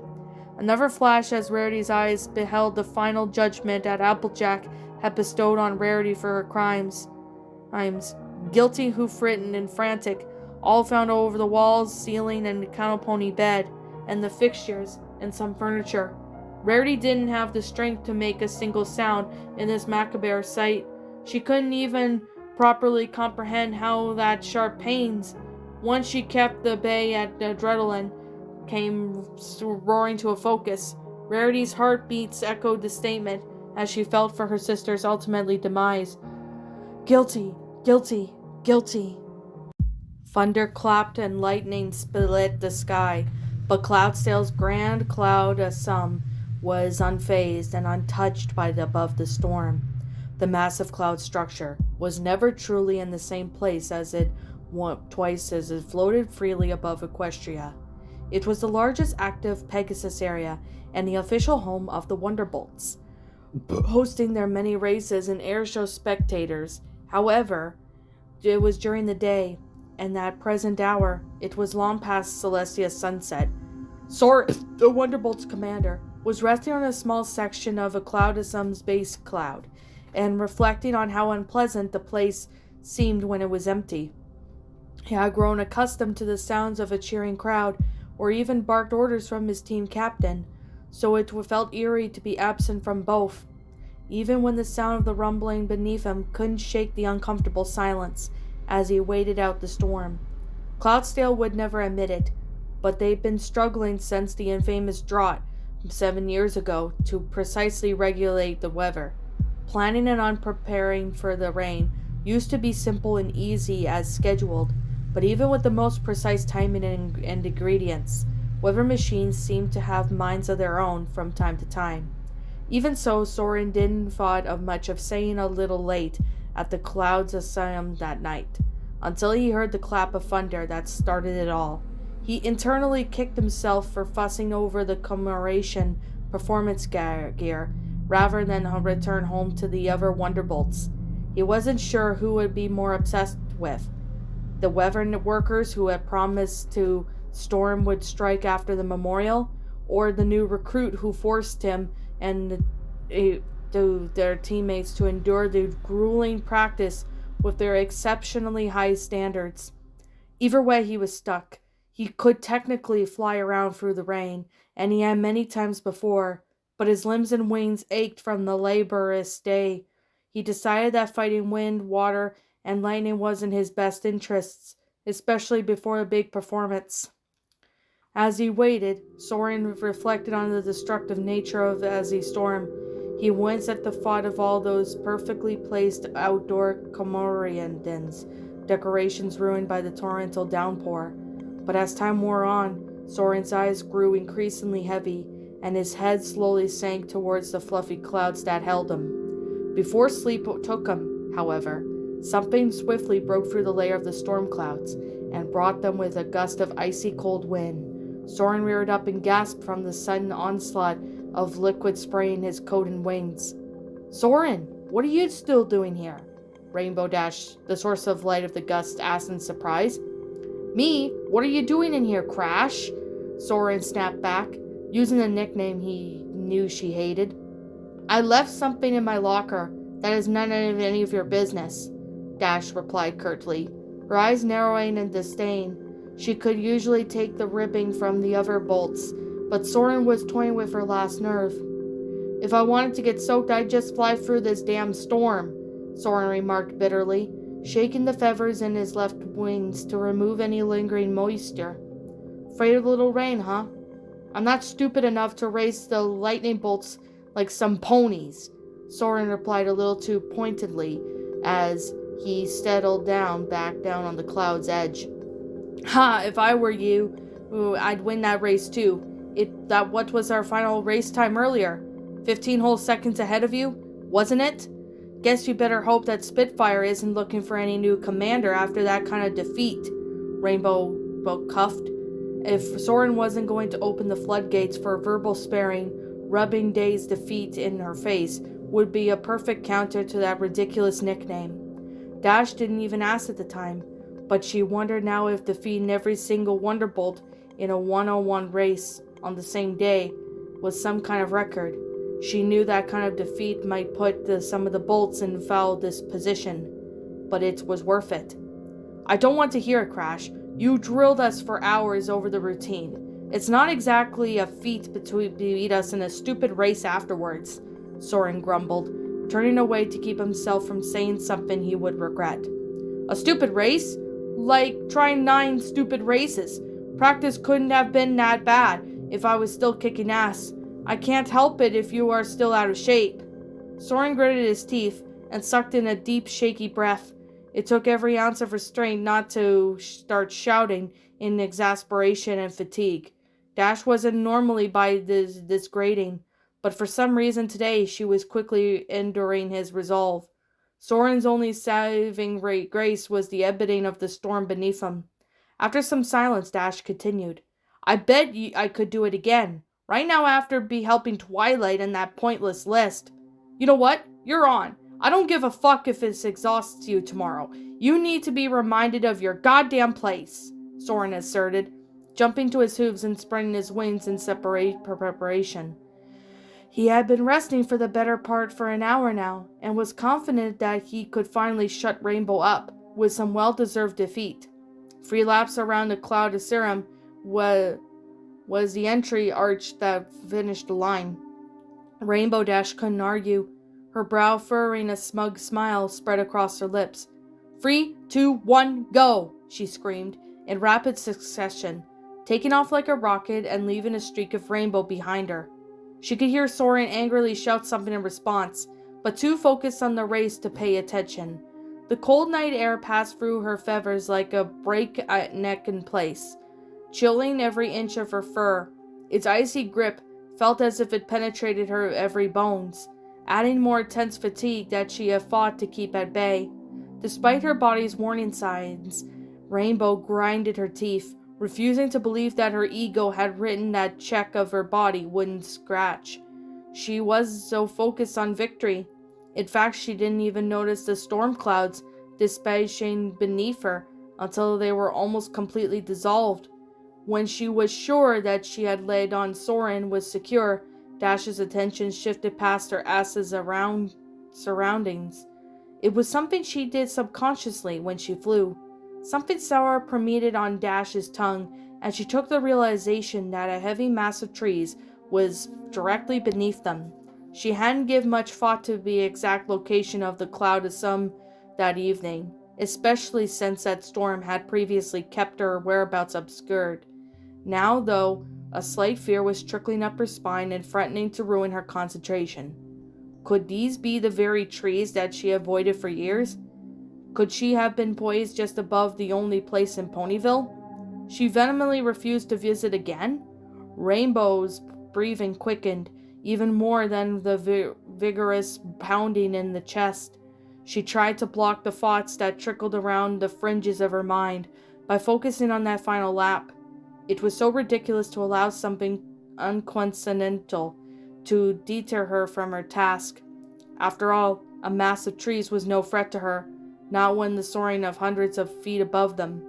Success was inching closer and closer for Rainbow Dash. Perhaps that was her attention ventured beyond the clouds, so assured her to win, and so she could focus on her other things. Her line of sight lingered on those trees, trying to coax herself into believing that they were truly incoincidental. That was even a glint of light that caught her eye. It was only a glimmer menace to the dark grove, but it sent a paralyzing wave of shock through the Pegasus. She seized the mid-air, and her limbs refusing to move to her brain's commands. Abrupt halt was all too sudden, and it was too late for Rainbow Dash's racing partner to avoid. The pair of Pegasi violently collided, although it was enough to bring a shock to some ponies back to Dash's hooves and wings. All of a sudden, confusion and tangled limbs have left gravity free to pull the helpless pair towards their demise below. Both Pegasi fought to separate themselves, fighting and bucking and screaming as they pummeled. Dash was able to get one final clean buck to Soren's chest before the pair descended into the trees. Branches reached up the rake across the wings and fur, ensuring the ponies at their matted clutches. The sting of fresh wounds meshed with the choir of snapping twigs and rustled leaves. Finally, Rainbow's falling body impacted onto the hard, unforgiving ground. She heard the series of cracks, but couldn't be sure if it had been from within or from the rain of tree debris crashing on, and around her, she laid on the ground, her chest heaving as she struggled to regain her breath. Her eyes were wide and afraid, barely blinking as they surveyed the scene above her. When the rustling abated, she ventured to look around to see if Soren had landed nearby. Rainbow struggled to right herself, finding her limbs heavy to find any movement increasingly laborious. "Soren?" she called out, her voice cracking more than usual as she fought in the rising terror in her chest. Dash couldn't see much from the limited light under the cover of trees, so she flared out her wings to take off in flight. The problem was, the only one wing respond. Dash could feel her heart pounding in her head as she slowly turned to find her left wing lying limp on her side. Seeing the marred twig-encrusted feather mess, it was bad enough, but what else would Dash's eyes beheld amidst the debris that delivered the most worst shock? They were small, red, round, and straight from her nightmares. Dash reared back. Every inch of her body was screaming to flee. "Soren, where are you? Say something!" Dash demanded, her mind spiraling. She peered back up at the trees, but only found obscured shapes of leaves, fruit, and twigs against the moonlight. It was a sight that she'd never seen before. Aside from the damp soil beneath her hooves, everything about this place felt familiar in the worst way. "I told ya, I don't want your fucking cure." Dash swallowed hard. The voice reverberated in her skull, dulling her senses. She squeezed her eyes shut and held her breath. No, not now. She couldn't let the nightmares have control. For a brief moment, she laminated turning Twilight away all those years ago. She tried to insist that Dash speak to some pony about last night, but Dash stubbornly refused time and time again. Maybe if she hadn't, she had had some kind of method to utilize now. What would keep this phantom out of her thoughts? "Soren?" Rainbow meekly called out again, unable to get her voice level above whisper. A gust of wind rustled in the leaves around her, shaking some raindrops loose. The pitter-patter of the droplets in the moist ground sounded like rocks colliding into boulders into Dash's ears. The musty scent in the air lingered her nostrils, growing increasingly foul. "I am the harbinger of fear and the messenger of truth you silence with hope." Rainbow's hooves responded with the fandom in her head. She had bolted her way of free directions she could find. She couldn't stay away. What would have been the point? Her fear was already crippling her when she was hundreds of feet in the air. She would have been even more useless now that she was on the ground. Her eyes scanned it for any signs of light or life as she tried desperately to outrun her thoughts. So she frenzied where her movements that she tripped and fell over an unseen object. When she hit the ground, she rolled until she came to a stop against something hard. For a long while, Dash remained disoriented, not knowing which way was up or down. When her eyes finally opened, she could see all asses as she was upright and against the tree, but her eyes fixated on the object that had caused her fall. Dash's breath went still in her chest. Even in the darkness, the shape sticking out of the dirt in front of her was unmistakable. It was a long shaft with a metal end that pierced right to the ground to remain semi-upright, though it was impossible to make out the details with limited light. Her mind filled with the blanks. Even so, it just couldn't be possible. She destroyed that accursed shovel years ago. She'd watched it blacken and burn in firelight, and the metal spade was warping between the tense heat from the blacksmith's furnace. This must have been a trick, a mirage of the phantom in her memories that conjured to torment her. And that truth, is that the end? There ain't nothing at all, except me. Dash winced, covering her face in hooves and shaking so violently she was for sure she would lose consciousness. It was all she could do just to fight back the convulsions and gagging. Tears were freely streaming down her cheeks, until finally she pierced the silence by sobbing uncontrollably. Her garbled gasps for oxygen were the only sign that she was still even breathing. Dash gave in to the years of suppressed anger, fear, and torment. She wasn't sure how long it had been since inconsolable, but she picked up a faint sound. Her ears swiveled behind her when she heard the movement of twigs and leaves. By Celestia's grace, Soren was alive and a butt nearby. At least that's what she thought she heard. "Rainbow Dash?" The voice was low and ragged. Rainbow hiccuped through the sobs as she refused to cease, trying to fight through the unmeasurable pain to reach her friend. "Where are you?" she shrieked, choking in her words. "Here in the orchard, of course. Where else would I be?" The voice was clear now, no longer obscured by Dash's cries and whimpers. It was not quite what she had been expecting. However, the voice sounded both near and far away from at the same time, almost like it was carried through the winds and through the trees.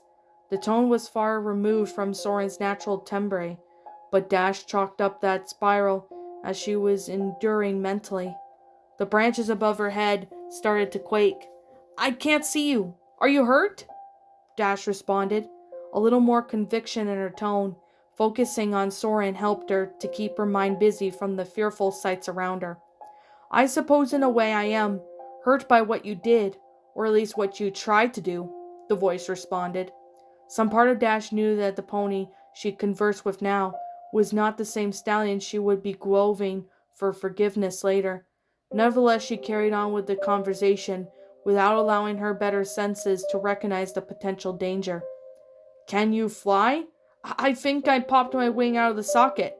If you could just pop it back in, we can get out of here," Rainbow said, realizing that she hadn't moved her eye and were squeezed shut to remain focused on at hoof. "Ah, won't ever go back, and nothing you pathetic ponies do or say can make me." Rainbow's eyes popped open to pinprick pupils. As much as her brain tried to deny it, there was no mistaking the voice now. Word for word, just in her nightmares, Rainbow couldn't face this. Not then, nor now. She had to escape. All hope for rescuing Soren was dashed, and as Rainbow leaped over her hooves and took off running again as before, she didn't make it too far before she was wharf. Although it was illogical, Dash witnessed limbs and trees shifting, reaching out for her and impeding her path. Her gnarled branches shot out from the decaying trunks, blocking any hope of retreat. Dash didn't stop running. She just changed course. To her horror, the process repeated itself until she was effectively imprisoned within a circlet of trees. We weren't done," the voice said, as if though it would sound far less of real. Dash whipped her head around in its direction and spotted a faint pair of green eyes glaring her from behind the fence of branches. "You're not real. You can't hurt me," Dash asserted, digging her hooves into the dirt floor as a readied stance. The eyes she stared into suddenly disappeared, and the voice responded to Dash's left. "That's what I like about you, Dash. The only pony I knew without a lick of common sense. Just a whole lot of stupid." Dash found the eyes again, only to have them change to a position at her right. "The only pony she fought could cure me. You think that there's anything left to cure, Rainbow? Do you still believe you're saving me? Shut up!" Rainbow screamed, charging the trees while her eyes glowered into the skull. She beat against the branches between her and the taunting voice, ripping at them mouth by mouth and hoof. She was like dissecting trees to make her escape. Before her eyes disappeared, but Rainbow couldn't deter from her task. If it didn't confront the assailant, she would at least free herself. Rainbow brows were thick with sweat, and felt as if though every nerve ending was alight with anxiety. Clumps of branches, twigs, leaves, and fruit were tossed over her shoulder during the frenzy. After some time, however, Rainbow let out a sickening realization to take hold. She wasn't making any progress. No matter how much she tried, the underbrush never thinned. Eventually, fatigue wrapped around its jaws around Rainbow, and she slumped to the ground, hyperventilating. Her breaths were so loud, in fact, that though she had heard the voice again, it was unintelligible. Every ounce of her being wanted to collapse there, but her unadulterated cheer would refuse to relent. If this part of her prison was impenetrable, then she would try some place else. Rainbow turned around and finally beheld the massive pile of debris she created. Her heart sank, realizing how much she had fought through to no avail. Still, Rainbow wouldn't give up. She took a shaky step forward, choosing a different patch of gnarled fencing to try next. By the third step, Rainbow heard something abnormal, a shifting around the sound beneath the pile before her. She shook her head, rejecting the dread that followed the noise. On the fourth step, the shifting grew louder, and Rainbow could see the movement from the corner of her eye. Morbid curiosity caused the Pegasus to pause and see what was coming for her next. Branches were weaving into one another, thickening themselves and casting their apples and leaves in the process. The discarded leaves braided together their stems, while the apples collected themselves into piles. The sounds emitted were more than just the snaps and crackles, but also it included the wet sloshing and squelching. Rainbow then felt every ground of her hooves begin to quake. She beheld in shock a series of roots that slithered around the ground like snakes towards amalgamation, further strengthening it. Dash winched herself away from the bewildering sight, deciding on a new tactic instead. She would dig her way out through the muddy soil at her hooves. Mud slung in every direction from the hysterical mare fought for freedom. A taunting laughter filled Dash's ears. She grunted through her gritted teeth, frustrated that the mud she excavated could end up sloshing back into place. However, she didn't stop her fruitless endeavor. She shoveled from earlier, whizzed past her, to plant itself into the muddy mound beside her. "Here, try this," the voice taunted, before resuming its laughter at her expense. Dash reached for the shovel, before turning to see the final culminated monster in the center of the orchard prison. The creature was tall as the trees that bound Rainbow Dash, though the vaguely pony-like shape, long twisted roots, branches, and bark made up the limbs and torso, while the leaves cascaded from the creature like a mane and tail. 6 apples adorned its wooden flanks, but perhaps the eeriest of all were the eyes of the pony-shaped face, 2 sunken incidents thriving, contorting tree limbs wore themselves in and out of massive hollow sockets, when Dash lingered onto the darkness within them. However, she could make out faint image. Dash squinted her eyes, leaning forward slightly in hopes that the shapes would manifest themselves clearer into her vision. A strange shimmer, almost like a veil of dew, was reflecting in the darkness. Within that shimmer, Dash watched 2 smaller ponies take form. The ponies were identical, shy, frightened, little mares clinging to their last shred of insanity. Blues came into focus, then reds, yellows, and then the whole hue of the rainbow. All these mares weren't real. They were reflections, Dash was watching mirror images of herself retreating away from her fervor into the darkness. This creature wasn't just any large pony timber wolf, it was something far more demonic. At first the thing appeared rooted to the ground, until Dash gave it the attention it wanted.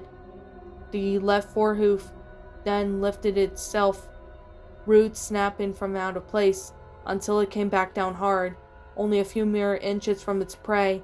Dash yelped and bolted, keeping the shovel in her tight grasp. "You wanted to try kill me that night." That voice Rainbow Dash finally accepted to be Applejack said. It was coming from beyond the prison of trees, and from the monster simultaneously. "Well, here's your chance, Rainbow. Fix your mistake, then." Rainbow screamed, agitated, frightening cry, as she thrust the shovel into the thicket of branches behind her. Attacking the confinement's walls seemed to be smarter than the monster itself.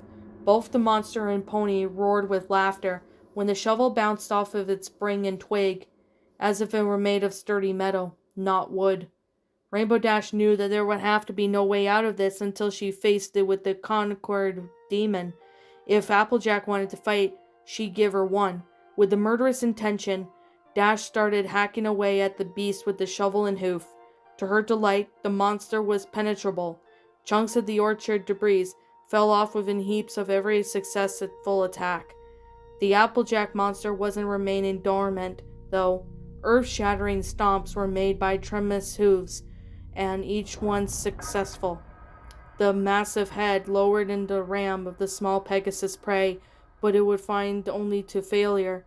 Rainbow took great satisfaction in seeing the beast ram into the wooded prison walls, and large pieces of itself snapped and fall away. Even more aggravating, they were outcries of anger and pain coming from the beast, as well as the voice from beyond their confinement. As Dash weighted the monster down with their confinements and anger grew, as it said, she should have killed AJ that night. Twilight was now a fool to insist otherwise, that she could have been see the irreversible evil that she had done. It didn't matter how Applejack got free, or came to be here. It didn't matter what strange magic she invoked now. This was a gift. This was Dash's chance to truly save Equestria the right way. Dash had almost completely dismantled the orchard monster when she caught a sight of something that surged acceleration through her body blood. The pony welded its behemoth must have been at its core. Dash didn't hesitate as she took the shovel in her both front hooves and pierced it completely through the center of the creature. The monster screamed in bloodied agony before slumping to the ground, and the rest of the floral falling away simultaneously. The branches barriers between the trees shriveled and dropped, opening several escape paths to the orchard. Dash was clutching in her chest as she tried to steady her breath, relieved to be free. That is, until some branches gave way to show an orange earth pony mare, standing proud among the trees. Her green eyes glinted in the darkness, while an evil smirk played on her lips. Dread filled Dash's mind. If AJ was there, then who did she? Dash knew she couldn't look. She knew AJ had played her like a fool. She knew exactly what she was going to see when she turned back and looked at the remains of the monster. She knew, but she couldn't stop herself from confirming it. No, no, please, no! Rainbow turned her head to see the murderous shovel standing proud in the back of the pony prey. Fair eyes were shut and tear-stained cheeks smeared in mud. Hooves were splayed behind them, and wings let out a final twinge before falling lifeless on the other side of the shovel's spade. Soren was gone, and it was Dash's fault. "No!" Dash whimpered, prying the weapon from her teammate's back and spraying herself with his blood. The cast of the shovel aside she did, and collapsing to the ground and giving her violent nausea, which ripped through her wave after wave of shock and despair. The sound of Applejack's delighted and unhinged laughter eventually pulled Dash out of Superior. Maybe the Earth Pony anticipated this being the end of Dash's attempts to subdue her, but she would be wrong. Dash metaphorically pushed herself back into standing position and slowly reached to her bloodied shovel that she had cast aside. She approached the distracted, laughing villain, keeping her hoof step as silent as possible. As they carefully navigated through the debris, once she was sure of her aim, she lifted the shovel. Gah! Dash screamed, thrusting the weapon at Applejack, who had only moments to avoid the attack. Although she was challenged to see herself miss, Dash did catch a hint of shock and fear in the earth pony. She had realized Dash was continuing to pursue her. AJ reared and turned on her hooves, racing deeper into the orchard, but this time as prey, not predator. Let's finish this, Dash snarled, casually picking up the shovel and holding it aloft in her good wing. Each step she followed, she did so confident. One way or another, this was going to end before sunrise. In the stillness of night, a small pink light formed amongst the apple trees on the fringe of Sweet Apple Acres. Its glow progressively intensified until it formed itself into a magical dome. An alicorn emerged within. Once the teleportation was complete, the light extinguished, and the princess found herself alone under the deep cover of darkness. Twilight Sparkle had many things on her mind that night, and none of them were pleasant. She steadied herself with a slow, deliberate breath. If Applejack was going to flee anywhere, it'd be here in her homestead. Twilight had walked back a few paces forward before she could see the farmhouse, accompanied with the barn in the distance. It had been abandoned for years now, and in shadow of its former self, it was difficult assets. That's the details of the barn of murkiness. But even without seeing the peeling paint or missing roof hinge shingles, the farm emitted from the aurora of dread. Once the apple tree family was gone, no pony extended themselves or otherwise was willing to take up its residence. The thought of such horrific deaths occurring within that property's limits effectively left the house and the orchard behind. Now they remained only to serve as the ghost story or legend. Twilight wondered why her magic had been taken to the fringe of the orchard, rather than the front door of the farmhouse she intended. She reasoned it was her frazzled nerves, or the combination of anxiety and grief still coursing through her veins. Starlight Glimmer's final moments were imprinted on the princess's mind, carving themselves into memories. The pain of these thoughts emitted from the twist itself into conviction. After all, a irreversible act of violence was only logical, noble course of action. It was the only option left, as she already tried to show mercy all those years ago. In fact, Twilight was no different than her beloved mentor, Princess Celestia. Better even, Celestia had once banished her sister to the moon. Then she justified her actions by convincing the ponies of Luna's villainy. She had even allowed ponykind to celebrate the banishment. With the annual Summer Sun celebration, that was nothing compared to the creation of Nightmare Night, further filling her sister. Twilight, at least, she had acted far more care and tact. No pony outside of herself and her friends knew of Applejack's mentality. It wasn't just another victim that could be honored and mourned. There was no celebration for her defeat, but instead a memorial. Celestia also had Twilight's foresight, as she had tried to take on Luna's responsibilities herself. While Twilight was able to replace the missing element with every capable Starlight Glimmer, being a princess meant making difficult decisions. Until this night, Twilight felt certain that she had been done, and it was right for every pony. She was the princess of friendship, and that carried a weight of responsibility. Mercy hadn't worked, so a more permanent solution was indeed needed. Regardless of her own feelings and emotions, this was the right thing to do. Twilight took another confident step forward. Her ears swiveled back to the sound of something emerging from within the thicket of trees. Her heartbeats quickened, though not far from fear. On the contrary, Twilight was relieved to the prospect of coming face to face with her target. Killing to defend herself from Applejack's inestimable wrath could provide Twilight with an excellent rationalization for any lingering guilt. The alicorn would immediately ignite her horn, though the magic hiccup from her glowing stress, even half-strength spell, would cause damage, so Twilight released it without a second thought. True, it was careless not to check if the approaching pony was Applejack, but it was clear from the time of her friend's death As she rationalized thinking, it was absent from the alicorn that night. Some pony cried out, the shrill yelp from shock, and not from pain. She must have missed. Twilight summoned her magic again, this time allowing the spell to strengthen first. She grunted with effort as she blast whizzed through the trees. It landed on much harder this time. Though it missed its target yet again, the spell collided into a tree, its trunk exploding into splintered wood. "Not this time, AJ!" A voice tinged with anger and desperation cried out. The pony it belonged to, Rainbow Dash, ejected herself from the tree to tackle cover the alicorn. Twilight, however, was slightly quicker to react. She caught and held Rainbow Dash captive by levitating magic. Before her blow could land, the pair froze and locked gazes wide with shocked eyes. "Rainbow? What are you doing here?" Twilight stammered. "Twilight! Oh, thanks, Celestia! I thought you were—" Rainbow trailed off in relief. The Pegasus' desire for vengeance wasn't quite as strong as her friends as the thoughts of consequences tempered with her objective.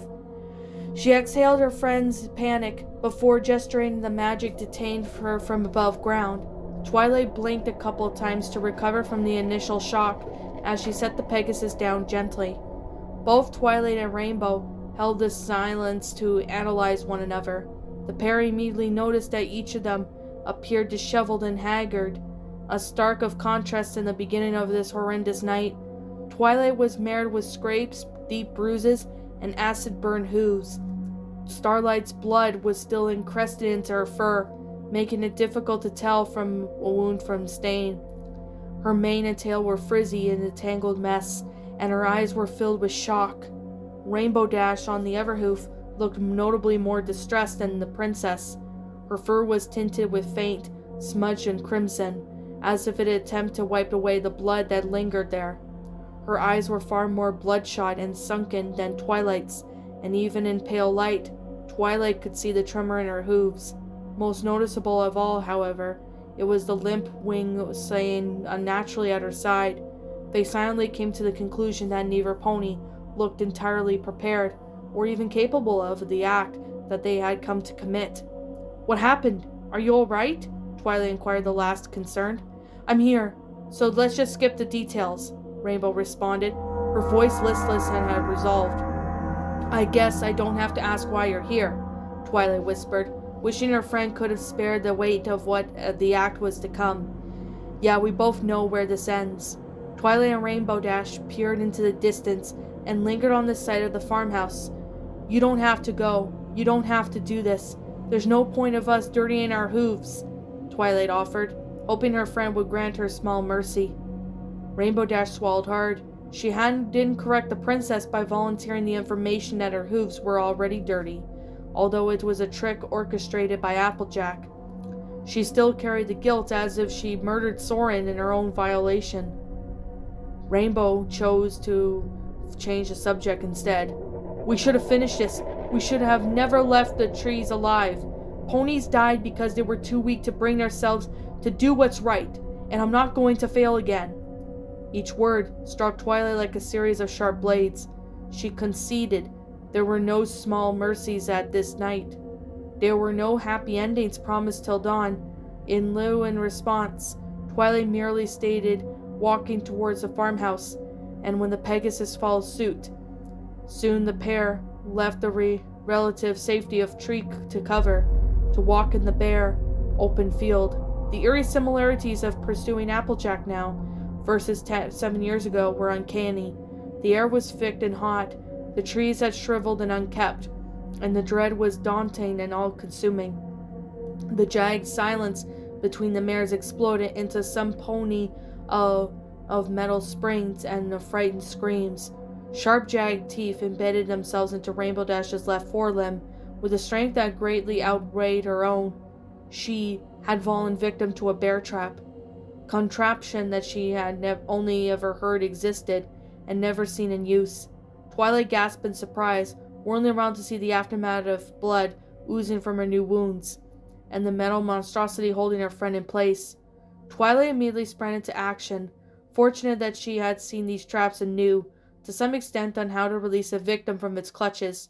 Still, she would need to stop the pain-racked Rainbow from thrashing first. Hold still! Hold still!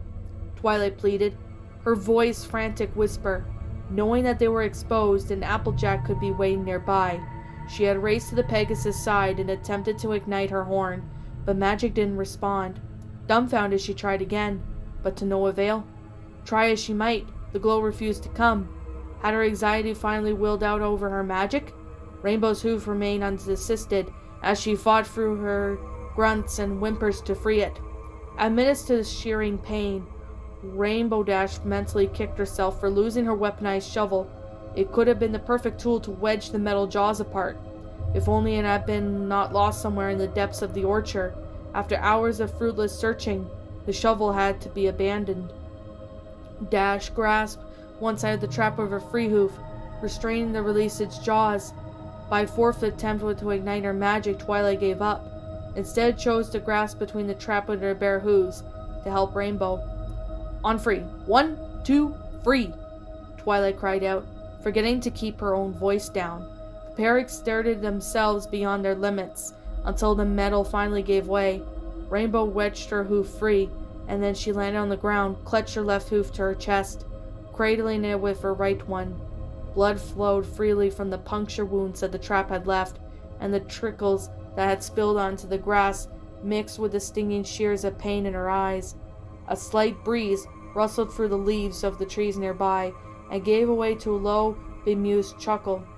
Twilight and Dash immediately and fearfully silenced themselves. They had whipped their heads around, looking for the source they knew to be AJ. That looks mighty painful, Applejack cried out, unseen by the two intruders. Applejack, show yourself! Twilight shouted in reply, more conviction in her voice than she had thought herself capable. I could, but it won't do ya a lick of a good. Think that's the only booby trap waiting the space between you and me? Twilight couldn't see the taunting villain, but the voice carried from the direction of the barn. A large stench of land and spanned between the anxious duo and Applejack, now correctly defined as a battlefield of unknown dangers. Their minds were filled with horrifying ideas of what could be lurking with them there. Twilight was no fool. She flared out her wings, intent on carrying Dash over the grassy minefield. Strangely, with Applejack didn't protest, Twilight darted into the air, but felt a small resistance to her flight. An impossibly tiny wire had been tripped by the princess, sending off an unseen catapult, poised to a farmhouse window. A round of glass potion was flung out at the alicorn and shattered on impact, soaking the princess's fur with its contents.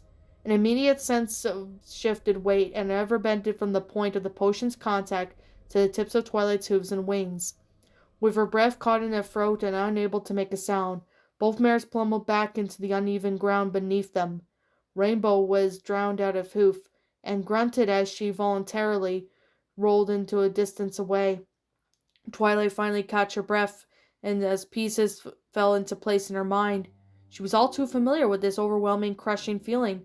Hypergravity, she called it, a potion that could increase gravity's grip at any object or creature without affecting its mass. Even so, showing its effects may experience them to two entirely different comprehensions. The slightest movement took 3 times and much muscle and concentration, and from already exhausted alicorn, this movement translated into agony. Flight was now impossible for Twilight, as her wings she would be too weak to carry her weight into the air. She glanced out of the minefield before her with a heightened sense of cold dread. I take it that you don't fancy Earth Pony life, Twi? Applejack bellowed, chuckling in satisfaction. Twilight groaned from her newfound strain, but forced herself back into her hooves slowly. She ignored Applejack's jab, hell-bent at completing her mission. She took a step forward. Twilight, no! Rainbow called out, seeing a trap poised to the princess to trigger. The ground looked uneven, with freshly disturbed soil, and around a small mound. Twilight turned to look at Rainbow, but her movement progressed anyway. A sickly sensation of falling forward overtook the alicorn as the ground beneath the hoof gave way. The sensation was quick to disperse, however, as her hoof fell only a foot of the ground, until only her hoof fell into the ground, and her hooves could still maintain the balance. She thought, perhaps, that she had corrected a mistake soon enough to keep the trap for insuring her completely, but a horrendous shock was in store for her. Twilight's instinct was to pull her hoof freely immediately, so she summoned great strength, attempted to do so in one pull. The problem was Twilight had failed to recognize the feeling of sharpened wooden stakes that laced in this shallow trap. They had been indigenously angled downward so that they would embed themselves into their victim only. After upwards motion, Twilight shrieked wooden splinters implanting themselves into acid-burnt skin, tearing open their flesh and disseminating her to the spot. The shock and pain muted Twilight's better senses, and she was unsure of how to liberate her hoof without her magic or sheer brute force. Her anxiety and fatigue had all but snapped her problem-solving capabilities. Rainbow Dash knew this meant Twilight was effectively out of pursuit, at least for now. Since being thrown out, she lingered close to the ground, better spot to the booby traps in her path. She was almost certain that she could avoid them to get to Applejack. Rainbow had stood up carefully and tiptoed around the fresh soil mounds, while Twilight watched her in anticipation and horror. "Oh, looky here. Dash has a brain after all. Who'd thunk it?" "Shut up, you stupid bitch!" Rainbow Dash snarled, crouching down close to the ground. Her eyes lingered, trying to spot any more tripwires. Meanwhile, it finally dawned on Twilight that she could dig herself out of predicament with her free hoof. Frantically, shaky hoof dug into the soil around her and shard one. Twilight was determined to free herself and assist her friend before Applejack's traps could harm any more victories. "Let's see how smart your mouth is when I buck you clean from your fucking face," Dash yelled, now even more halfway across the field. She peered up towards the barn to check her progress, and froze when she caught a sight of AJ's silhouette, leaning against the open barn door. A shovel with the uncanny resemblance to the one she had misplaced. It was resting nearby. It peeked out of the barn, the only thing visible in the moonlight. "See, I recall it being the other way around last time. How was that jaw? Still giving ya issues?" Applejack asked, as she pulled the shovel out of sight, and presumably into hoof. Her muscular body was dimly lit in the barn door frame. Rainbow felt as if AJ was towering above her again in that dreaded timber monster, and the panic bubbled into the surface. Dash had swallowed it down. "That all you came up with? I've heard better comebacks from Fluttershy," Dash screamed defiantly. Twilight finally pulled her ruined hoof free, and immediately shot the glance towards Rainbow. She was horrified to find Applejack exposed to at last, emaciating her body, packing back and forth, alongside with the farmhouse like a wolf eagerly anticipating its prey. Dash on the other hoof seemed unaware of her waiting doom. She carefully continued onward. Somehow, even in most mental haze, Twilight got another idea. She then raced back towards the trees and bucked her hind legs into them to make them shake its fruit loose. She gathered what she could of the fallen apples and started to throw them onto the ground, one at a time. If the apple landed without an incident, she would crush it under her hoof. If the apple triggered a trap, she could avoid it.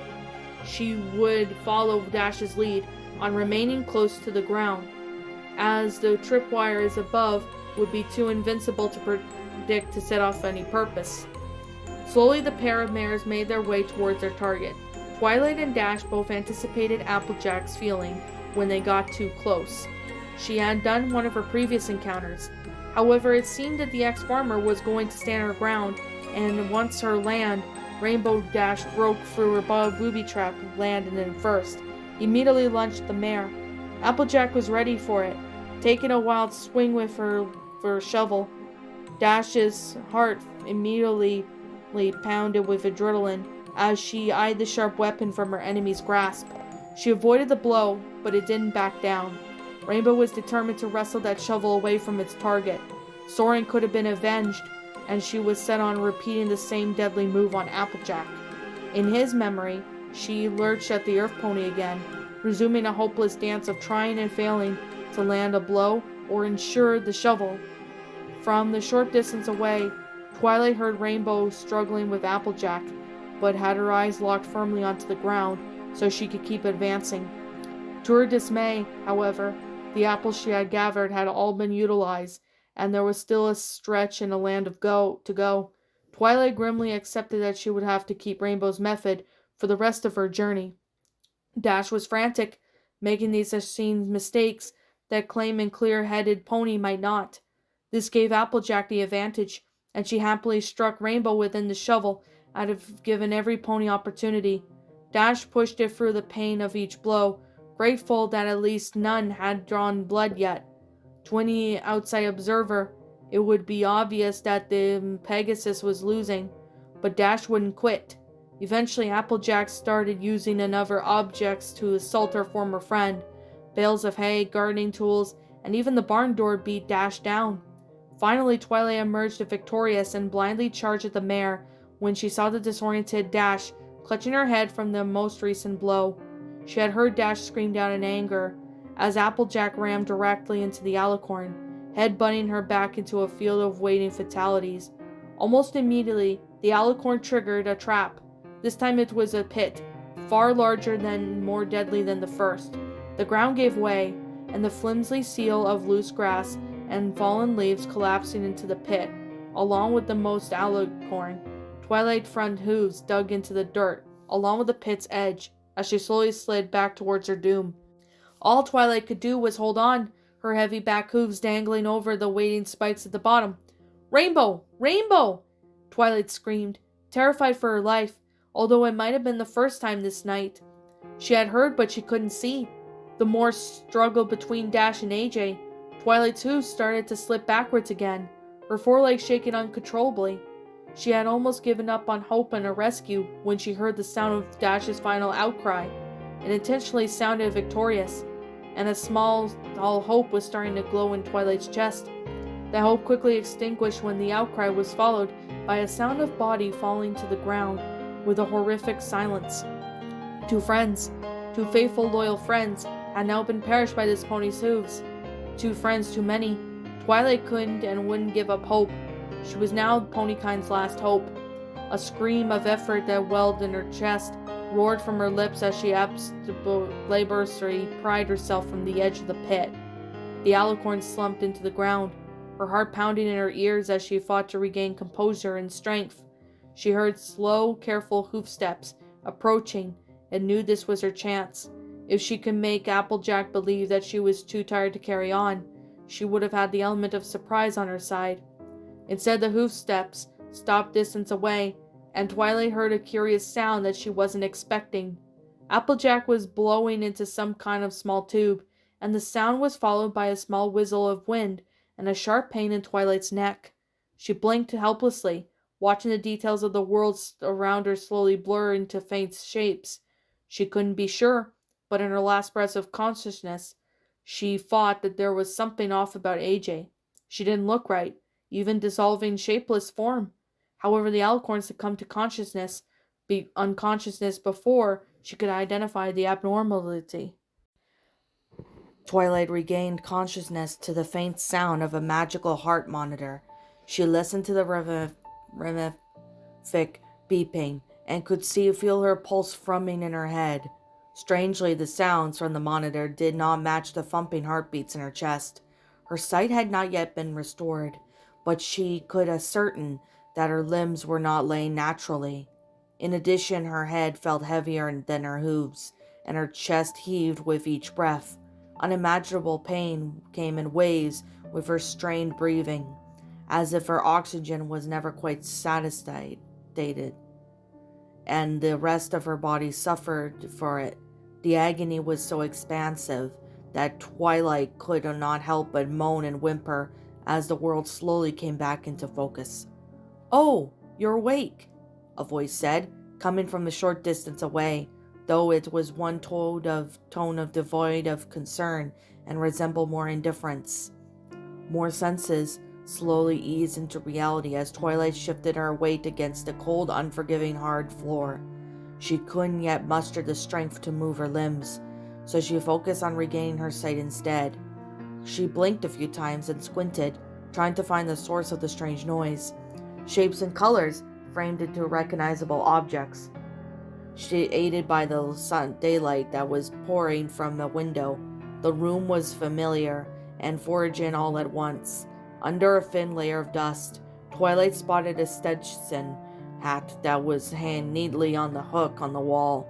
Nearby was a lasso and a bookshelf used to store many trophies and ribbons. Another notable pieces of furniture in the room include a small bedside table near the door and an old green armchair in the center of the room, and the moodiest little bed. Twilight had an inkling in the back of her mind that the bed in this room somehow felt out of place. Perhaps it was because she could see the old grooves in the hardwood where the bedposts once stood, or maybe because she was acutely aware of those whose room it used to be and looked different in her dim memories. Regardless, the bed now resided against the wall adjacent to the door. Twilight assumed this was due to the various pieces of magical medical equipment surrounding it. Even from the floor, Twilight could tell that some pony occupied the bed. The magical monitor she heard was attached to this pony and not her. Half a dozen hanging fluid bags with tubes were also connected to the pony, hidden under the bed sheets. The contents of those bags remained a mystery. The pony themselves looked frail and sickly, and they were laying on their back, their eyes closed with a mask secured over the snout for oxygen flow. A thick red blanket and apple-patterned bed sheets had been carefully and lovingly wrapped around them. This pony fit so snugly in their place, it seemed like they had remained this way for some time. Once Twilight's sight had fully returned, she could also identify the brittle blonde hair and the cream-colored coat. Not cream, it was orange, but it was so pale she had mistaken it for her lighter. There was only one pony that could have been Applejack. The sound of gentle hoof steps and squeaking wheels caused Twilight to snap her head to the left side of the room.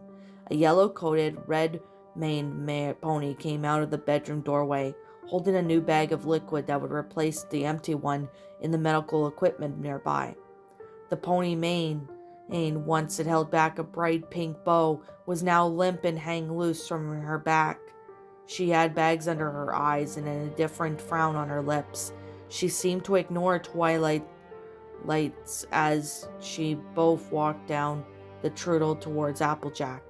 The pony was attached to the unique device, had been built for this particular mare by Twilight many years ago. It consists of a pair of wheels and a strong strap for the pony's waist, connected to one another by two interlocking metal bars. The pony's back legs dangled freely above the ground, as whose wheels acted in the hind quarters. Twilight instantly recognized the pony.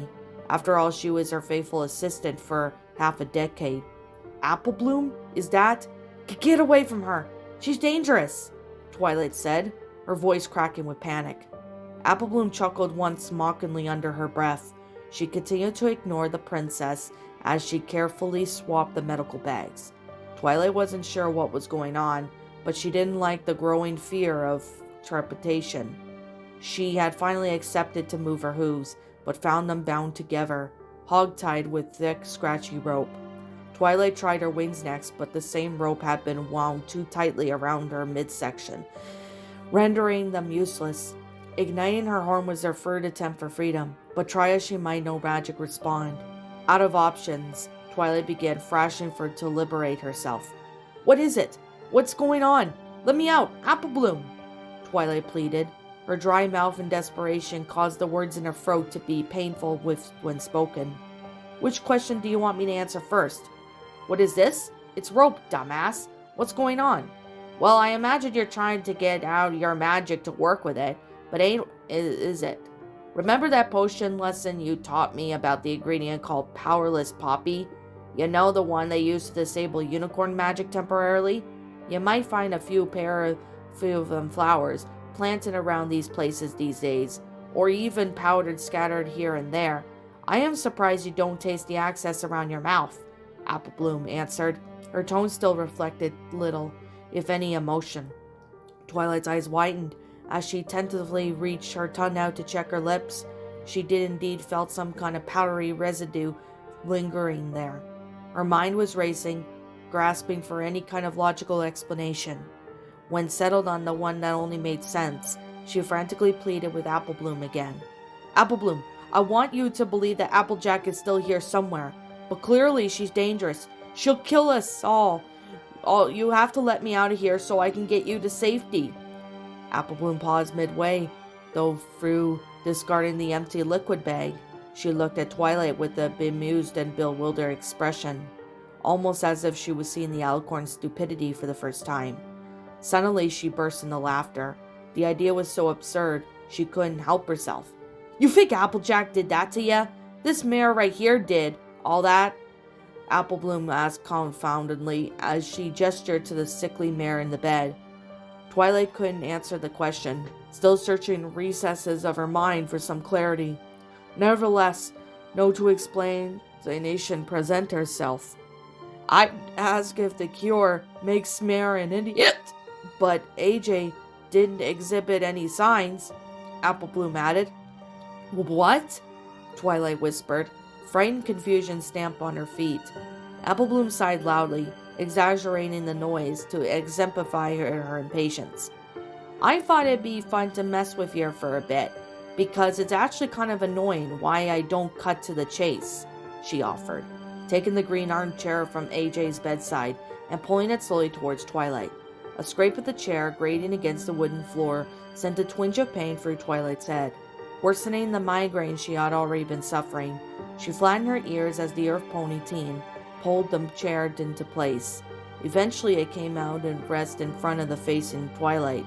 Applebloom then calmly unlatched the device's belt from around her waist and hoisted herself onto the chair, resting the contraption nearby. Applebloom looked like a parent ready to tell their foals a bedtime story. Want me to start at the beginning, or just answer your stupid questions? To say that Twilight was perplexed would be an understatement. She couldn't mentally grasp the situation, and as the questions forefront, her mind grew numerous to a short, although a few beats of silence. Applebloom ejected. Okay then, I'll just start at the beginning. Applebloom leaned back on the chair and smiled smugly, like an old pony reminiscing about a happy memory. I guess I'd say the tale starts a few years back. Granny had just passed from the grief of everything, and the strain of taking care of me and Mac. Mac was damn fool for getting that heat stroke, an even bigger one for waiting too long to get it taken care of. His mind and his kidneys were never the same. Of course, it didn't help that I was laid up the way I was, unable to get out of bed. You can't imagine what it's like for an old pony to have to take care of grandchildren who should have been taking care of her. I don't have to tell you what happened when she passed. Ben Mac had moved to Starlight's old village because he found some unicorn mare willing enough to take care of him. I don't know why you insisted on taking me in, though. I know it was from guilt and of everything you caused. I still remember waiting for weeks for a letter from Big Mac, asking me to come live with him and his new mare friend. I had this contraption thingy now, so I wouldn't be invalid anymore. Why would he want me back? We all had each other never had happened though. He'd lost AJ when Granny and Celestia helping tired with me, but every pony has their limits. I never got confirmation, but I know it was you that convinced him to let me stay with you instead. He probably thought he was doing what's best for me. Still though, Applebloom briefly hesitated, bitterly clenching her teeth at the memory of her big brother's abandonment. Instead, while I was sitting on that letter, waiting that would never had come, I intercepted the delivery at the castle. You remember, all the letters and packages from Pinkie Pie were being sent back. Couldn't figure out why they come to us, nor they want hell to reject Pinkie for that. I'll admit, I was curious. There was a note on top, and it said it was going to a prison head guard in Canterlot, sending you all the mail to the prisoners like you requested. Odd, I thought the prisoner would Pinkie Pie be sending cookies to. I brushed it off and forgot about it, until a couple of years ago. You see, one day, I was working on my potions when I heard you talking to Starlight. Y'all must have not known I was gone in the throne room close by, and she was getting real smart about you going to Canterlot, maybe visit her again. Couldn't imagine who she was talking about at first, but when them letters came to my mind, they said Canterlot prison. Got me wondering, you know? So I brewed a mighty good sleep aid and drugged you with Starlight and Spike and went on in a little excursion to Canterlot. Apple Bloom, Twilight whispered, horrified. She couldn't believe the pony had taken in. The raised like her own sister would do something so callous. Oh, it weren't for no more than a couple of hours is all. I wouldn't have done it to y'all if it weren't hooving around me so goddamn much. You're even worry-wart than Applejack was. Twilight grimly recalled the paranoia of letting Apple Bloom out of the castle of her contraption. She was worried about what might happen if she fell, or if something jammed the wheels and Apple Bloom would get stuck. Perhaps Twilight could have been a little more lenient with her restrictions and concerns. But still, I'll cut the story long short and just say that I found your dirty, fucked up secret, Apple Bloom said, her tone noticeably dark now. At the first time, I couldn't do more than just catch a glimpse. I was unprepared, so I came back here. Well, I cried for days, trying to make sense of it all. Twilight remembered that too, and could never get the truth out of Apple Bloom about what she was wrong. Spike's the one eventually I told the truth. He didn't believe me, till I showed him. Guess you'd let me out of your castle if I had a little dragon cat chaperone, huh? Spike, Twilight whispered, extremely hurt. She hadn't heard that name in over a year, and still didn't understand why he suddenly wanted to spend time in the Dragonlands. She had previously chalked it up as teenage rebellion, or perhaps that cliché year to travel to find yourself. Yep, he was pretty hurt. He helped me snoop through your things when you weren't looking, and we found all them notes you took them to Sleepless Potion. We found out that Applejack was the murderer because you're magic, Apple Bloom sympathized. She didn't wait for Twilight to come up with excuses. She just continued. He was so disgusted when he left. I don't blame him. I almost did too. Twilight was in developing memories of an anguish. Spike the dragon she had nursed from birth, and raised it like a brother or even a son. Could he truly hate her? In Twilight's rationate, her decision is to keep him in the dark about Applejack was done to spare him from the weight of guilt that she and her friends had to bear, finding out Apple Bloom would turn Twilight's selfless action into a selfish one. Twilight devoted into a soft, heartbroken sobs. Spike hadn't given her the chance to explain herself. How could some creature she loved and cared for so deeply spurn a chance to make things right again between them? How could he have just left? Previous to this moment, there was no reality in Twilight's mind that could compel Spike to abandon her like he did. The mental anguish greatly outweighed her physical pain. Eventually, I owned my skills by making them potions so I can drug up the guards and go visit my sister. She told me that you implied that I died that night, not just broke my spine. If I didn't hate you before, I certainly did then. We came up with a plan to get her out of there. Well, I did. AJ didn't really think of it right at first. She said that we had to move on. Well, moving on could mean getting out and running away too, right? Apple Bloom glanced over her shoulder at the motionless Applejack with underlying bitterness. But it was one thing to drug the guards. It was another thing to have a prisoner go missing altogether. We knew that we had needed account for you getting notified, and potentially all of Equestria is looking out for her. Still, we eventually got everything all figured out, every single detail. We are going to make our way to Appaloosa and Braeburn to get us all a card to get out of Equestria together. You've been perching up friendship so much. We weren't there many places that didn't know about the princess's friendship and her friends. We thought we found somewhere though. Everything was fine until that damned guard hadn't been late to work that night. Then Apple Bloom paused, her voice cracking as she recounted all of her plan derailing. She could still hear the unicorn stallion shouting at them and chasing them down the hall. Applejack got hurt, and when she got hurt saving me, she spoke softly, offering no explanation as she wiped a road tear from her cheek. Hit her head real hard. She never woke up, Apple Bloom thought, as she couldn't feel the worst pain that night 7 years ago, until now. It was more than just an opening of an old wound. It was exasperating. It festered under the surface as she gripped the armchair, trying to suppress her tears. I had to change the plans the last minute, So I brought you here. I was going to nurse her back to health, but the longer I waited, the more the plan fell apart. I wanted to say that there was just to escape and hide with my sister. But sometimes you can't have what you want. It's just how life goes. It felt like a millennia since those words were spoken to a young apple bloom by a potion-suffering AJ. It was the morning after the Zap Apple harvest, the first time she had noticed something amiss in her sister. Apple Bloom would never forget the wild look in AJ's eye as she feverishly skittered pots of Zap Apple jam while simultaneously filling jars with the overcrowded kitchen. That naive little pony filly couldn't understand the gravity of the situation at this time, nor how true those words would come to be. "You did all this 3 days ago?" Twilight asked gobsmacked.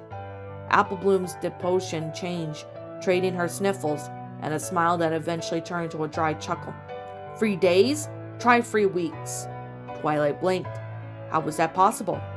The note she received from Canterlot said AJ had gone missing 2 days prior. Had Apple Bloom somehow altered the guard's perception of time? Had she somehow delayed the letter? I see that stupid look on your face, so let me help your itty-bitty brain riddle it out. You see, from what I gather, the sleepless potion makes all fucking for its victims. Twilight, stomach drop. The sleepless potion? How could you? When? Well, when you were on the Hell of Potions teacher, it was easy enough to follow your notes. Oh, and by the way, a magic lock won't work well against acid. Just thought I'd let you should know. Twilight paused, frenzied to the train of thought when she heard that. Apple Bloom was the reason the lock was broken? This thing, I might be smarter than you all were about it. I actually studied and perfected the potion before I used it. I knew when to do it. Celestia and Luna were off on that friendship submitted thing you came up with. So we couldn't make friends with every creature else on this damn planet. I think you did 'cause you didn't like them coming to Summeronian, huh? It's just another reminder that you failed as a friend in front of your precious teacher. They're still gone, I believe. Llamas don't want to play nice at all. Twilight didn't even look at Apple Bloom in the eye when she riddled out the princess's absence. It was as if Apple Bloom could see past Twilight's eyes and right into her core, where her insecurities and failures overrode the magic logic and common sense. How much a heartache could have been prevented if she hadn't been too ashamed to face Celestia and Luna. Apple Bloom didn't seem to notice nor care. To Twilight, it was shying away from her. Just continued on. It was perfect for me, though. I figured it out when the old recipe turned into a gaseous form. The side effects didn't show up right away. I released it in the castle when your friends were planning on that stupid memorial. My friends? Twilight screamed, snapping out of shame blink of an eye. The thought of that Apple Bloom's twisted scheme could extend beyond her hadn't crossed her princess mind, and now entirely new horrific reality was unfolding before her. Oh yeah, Pinkie's the one who sent the letters, so it wasn't so hard to deduce to what they all know. Why you think Spike was hurt? You trusted him. Not just him, every single one of them were just fine and dandy, knowing my sister was rotting away in a cell for crimes she weren't responsible of. Pretty damn fitting if you all experience what you put my sister away for, so you could see for yourselves of what happened to ya. I expected a shit show, and none of y'all disappointed. No, it couldn't be true. It couldn't be possible. Twilight had slept. She was sure of it. She would have slept, right? Reality was slow to settle, but it trickled in bit by bit. The things started to make sense. Twilight remembered feeling ill, though not violently. It must have been due to the dilution of the gaseous state that kept her from being all too sick at once. At the same time, she had gone to rationalize that her lingering fatigue had come from anxiety from planning the memorial. Nausea, fatigue, irritability, manic episodes. Not a single one of them could have believed her unusual behavior was anything except for the manifestation or stress. Since we were going things in order, let's start with Dash, Apple Bloom said, finding and folding her hooves and getting comfortable. Weren't a mystery why her maniac state would manifest a wonderbolt nonsense. She probably thought she was goddamn Prodigy record breaker or something. 'Cause of all the extenuation, she's the one who had the shit happen the night before the commemoration. Twilight perked her up in the statement. Hadn't Starlight had died that night? She was sure of it. She had been working on her speech. Can ya stop making dumb faces and let me finish? I'll give it to you, I promise, Applebloom remarked in exasperation. Where was I? Oh, dash, that's right. It's mighty convenient that when you're cured, you'll get your memories back eventually. She said that she had raced Soren and they crashed, and she fought AJ in the orchard. Course, she didn't know at the time that it wasn't an apple orchard but a cherry one, and the only other pony down there was Soren. He tried calming her down and she killed him. Wait, Rainbow is alive? Twilight stammered, focusing yet on the wrong thing yet again. Applebloom ignored her comment and continued on. It was still early on in the exposure. She was on somewhat coherent things that weren't all as they seem. I'm sure that PTSD didn't mix the potion well, though, and after she killed Soren, she wandered off alone. Some ponies found Soren's body the next morning and got so freaked out, so they canceled the commemoration. What? Yep. Soon as I heard Dash had gone missing and the pony was dead, I knew the rest of y'all wouldn't be far behind. Unlike her, I made sure I was around every pony else's eventual break. I also promised the mayor that I should tell you about Soren and the cancellation. Ponies just figured you were just mourning that you didn't say nothing. Frankly, Mayor was kinda shocked to see me since I usually boycott Ponyville around this time of year. But I don't live under your roof or your rules anymore, so you can't force me to go. In fact, I've secretly spent the last couple of commemorations with Applejack. You know, the reason for your disgusting cover-up holiday. Even though Applebloom spoke with conviction, Twilight was still convinced that this was all elaborate lie. There was just no way any of it could be true. Hanging on to that hope was the only thing keeping Twilight quiet, somewhat insane. First things first, I was the one who interceptioned the note about AJ's escape. I was gonna wait until I was for sure you were ready, before I gave Twilight and Starlight that letter. I got impatient. Revenge stirs around inside ya like an angry critter bitten and crawling to get out. Luckily for me, my timing being ended up right as anyways. You were stressed out, just enough to break. Seems like you didn't know I was here. Of course you're the one who can fill in the blanks. What had happened when Starlight showed you that letter? Twilight immediately recalled that prickly tendril dread that compressed her chest and the frantic events that followed. If Applebloom was to be believed, when AJ was never in her lab at all, which meant she had destroyed it all for nothing. But that couldn't be true, could it? Hadn't AJ so clearly slaughtered Starlight? She was just here! Words echoed in Twilight's mind, words that she did not remember Starlight saying, but somehow felt familiar. She was just here! She ambushed me! Terrifying pieces were falling into place. Starlight barricading the door without her magic out of fear. Twilight blastering and Starlight looking frantic.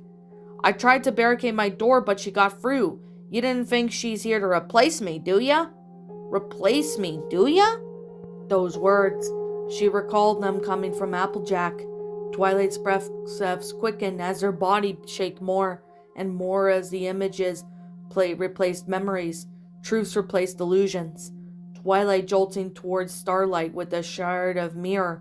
Starlight confused, trying to run away. It's okay. I didn't expect you to tell me anyways. I was here just for the last bit, though. It looked like Starlight would win out the dresser of hers, but you were quicker. Y'all slit her throat before she could drop it on ya, Applebloom said, ending the prolonged silence. The sharp pain. She had passed out, hadn't she? How can Starlight hurt me if she had already died? Twilight asked, not realizing that she'd spoken it out loud. She was levitating a dresser above your head when you killed her. Once she died, it dropped. Simple as that. You laid there on the ground for a long while, and I considered curing ya right then and there.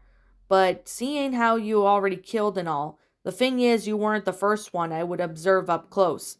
You always like to harp on about talking extensive notes of my potion experiments. Isn't knowledge a true power, Twilight? Applebloom added, adding the dark enthusiasm to the question of just a torment with her former leader. No, no, I immediately came here from to the orchard. I know I did, Twilight insisted.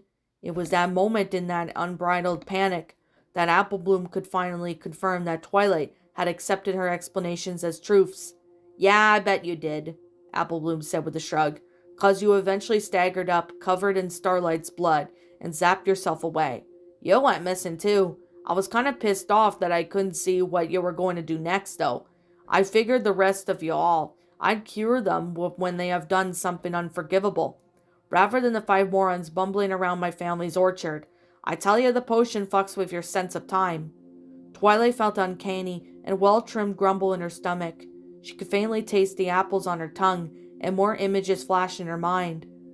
Twilight recalled, wandering aimlessly, unable to distinguish one grove of trees to another. An endless sea of apples was in her unrelenting prison.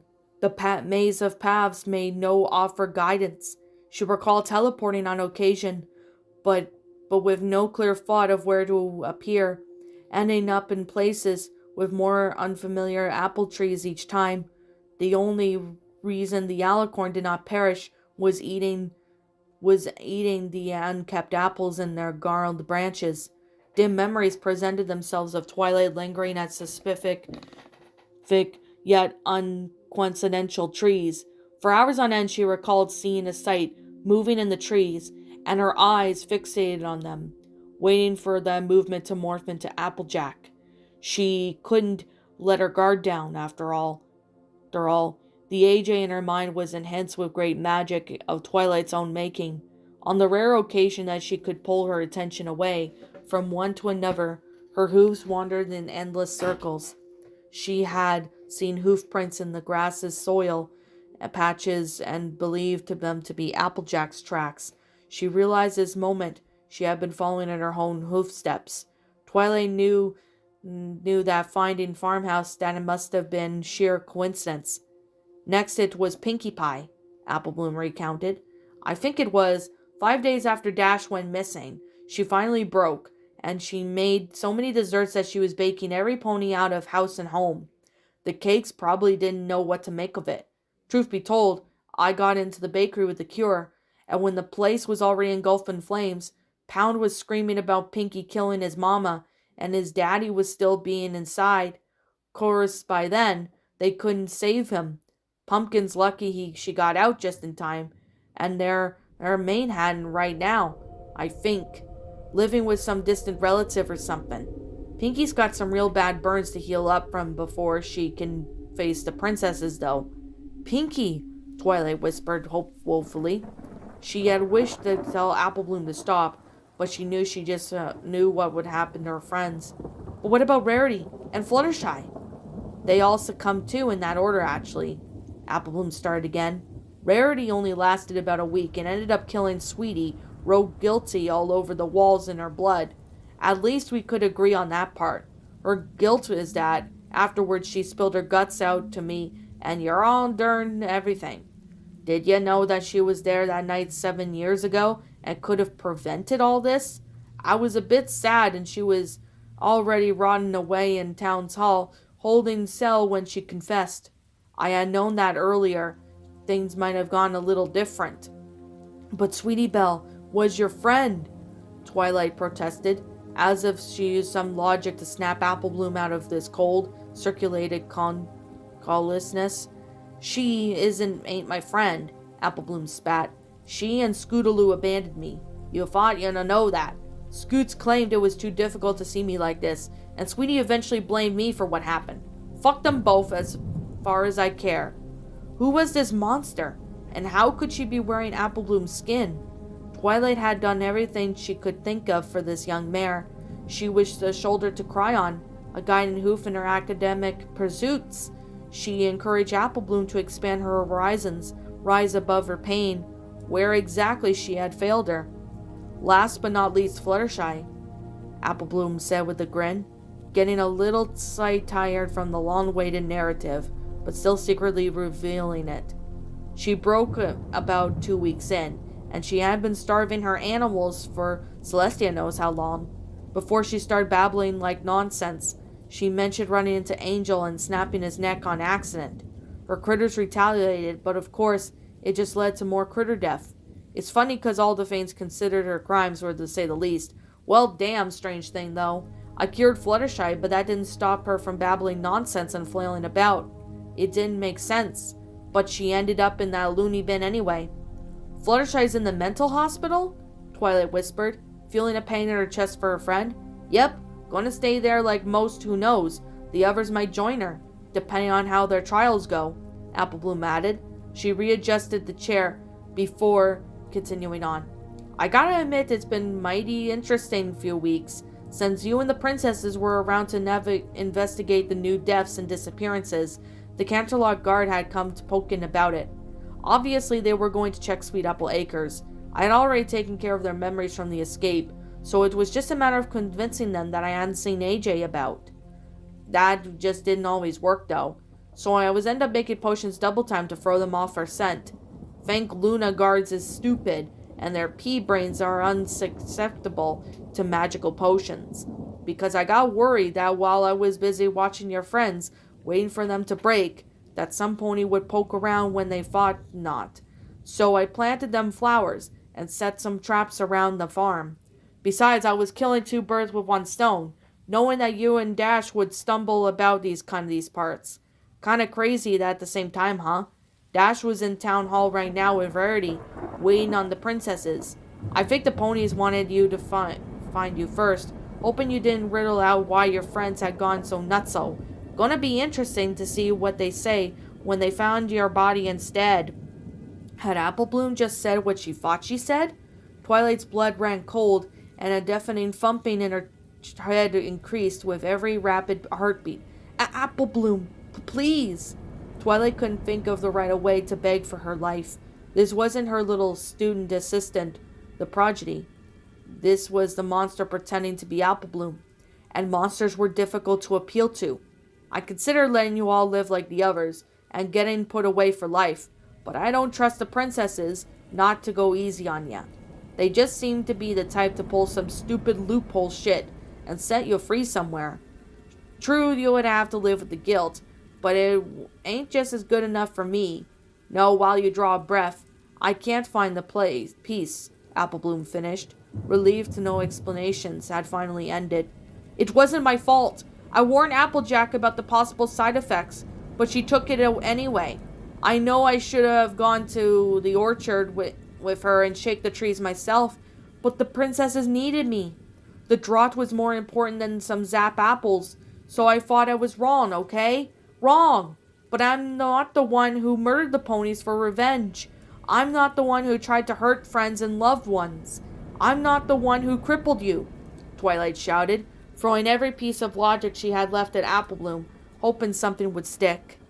Applebloom didn't respond. She calmly reattached her device around her waist and walked to the side of the room, previously obscured by the medical equipment. An old dirt-encrusted shovel was then slowly brought into the sight, clutched firmly in Applebloom's hoof. It wasn't the shovel. Rainbow Dash had disposed of it ages ago. But it was fitting enough she glanced down at her target, a firm yet grimace on her face. I don't care. You betrayed her. You left her to rot. You're thinking you could all just sweep it under the rug and forget about it? You threw her away like it was nothing. Funny how friendship don't mean shit to you without honesty, huh? Applebloom, listen to me. Twilight Sparkle's plea was interrupted mid-sentence when the pony wielding the shovel hit her head across the face, knocking her out cold. Applebloom methodically locked her wheels into place, then casually placed a sharpened blade of the shovel around ropes that bound Twilight's hooves. It took a bit of time and elbow grease, but eventually the spade of the shovel cut her ropes. Twilight's body flopped around flatly onto the ground, making it into her easier target. Applebloom paused only for a second before she lifted the shovel above the alicorn's body. There was no going back. With a grunt effort, the shovel came down hard and pierced the fur of Twilight's torso. Soon afterwards, Applebloom pried it up and thrust it down again. This time the blade was making contact with the alicorn's left forehoof. The first strike nicked the stomach. Applebloom wasn't the greatest at aiming, seeing how each thrust was supposed to pierce Twilight's heart, but it was still surprised that it hadn't drawn much blood in the first few attempts. By the fourth thrust, Applebloom punctured an organ, and blood began to flow into surges. Applebloom's movements were left calculated and crazed. She screamed and sobbed with all of her bitterness and anger that was funneled into the bloodied mare. The uncontrollable shake, it prevented her from keeping a proper grip on the shovel. After a final thrust, Applebloom's assault had ended. The shovel escaped her grasp and fumbling haphazardly onto the crimson and violent mess. She glanced around in sight disbelief at what she had done. The blood splattered stained in her sunny coat. Applebloom's heart was pounding in her chest as she stood motionless and loomed over the lump that used to be Twilight's sparkle. After a few moments, she blinked rapidly to snap herself back in reality. She told Twilight that she perfected the sleepless potion, but the foolish princess hadn't taken what she meant, changing some ingredients here and there, and microdosing her own exposure, and had kept the Earth Pony awake since the beginning of her vengeful quest. She couldn't afford to keep the sleep, and the Princess Luna stumbled upon her dreams, which all centered around anticipated actions. The princesses hadn't found Applejack's dreams either. Applebloom was convicted because it was the dreamless potion that she had been slowly feeding to Applejack's sleeping body. It couldn't possibly be anything else, even if the magical monitor had showed its brain activity had been constantly silent. No, there was no potion to fix about anything. She would have to work harder. Applebloom took a slow breath to compose herself. She briefly left the room in a wash basin. Applebloom soaked in a rag with some warm water and carefully cleaned invisible droplets of blood from her fur and mane. Once she had finished, she had returned to Applejack's room and eyed the pony remains waiting for her there. She knew she ought to dispose the body the way she planned it. The trouble was her frenzied attack had completely snapped Applebloom of energy. Melting skin, tissue, and bone, especially mixed in acidic vat of the potion, would have to wait. It seemed like some ponies wouldn't be finding the body after all. Applebloom's hooves dragged on the floor as she wheeled towards her sister's bed. She gently pressed the latch on the contraption around her waist, feeling it from her as she awkwardly climbed onto the bed, positioning herself beside her sister. Applebloom snuggled AJ from the top covers, burying her face in the mane as she'd done so many times as a filly. "You could wake up, Applejack. Please wake up," she whispered softly, lovingly to her big sis. "You were right. I should have listened to ya. I'm sorry. I just couldn't let it go." What's up, my pretties? It's the Lion Queen here.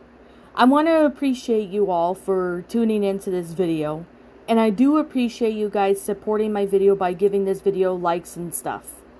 If you really enjoyed this video, be sure to leave a like, comment and subscribe if you're new, ring the bell for notifications to when I upload so that way you guys will get updated for whenever I upload.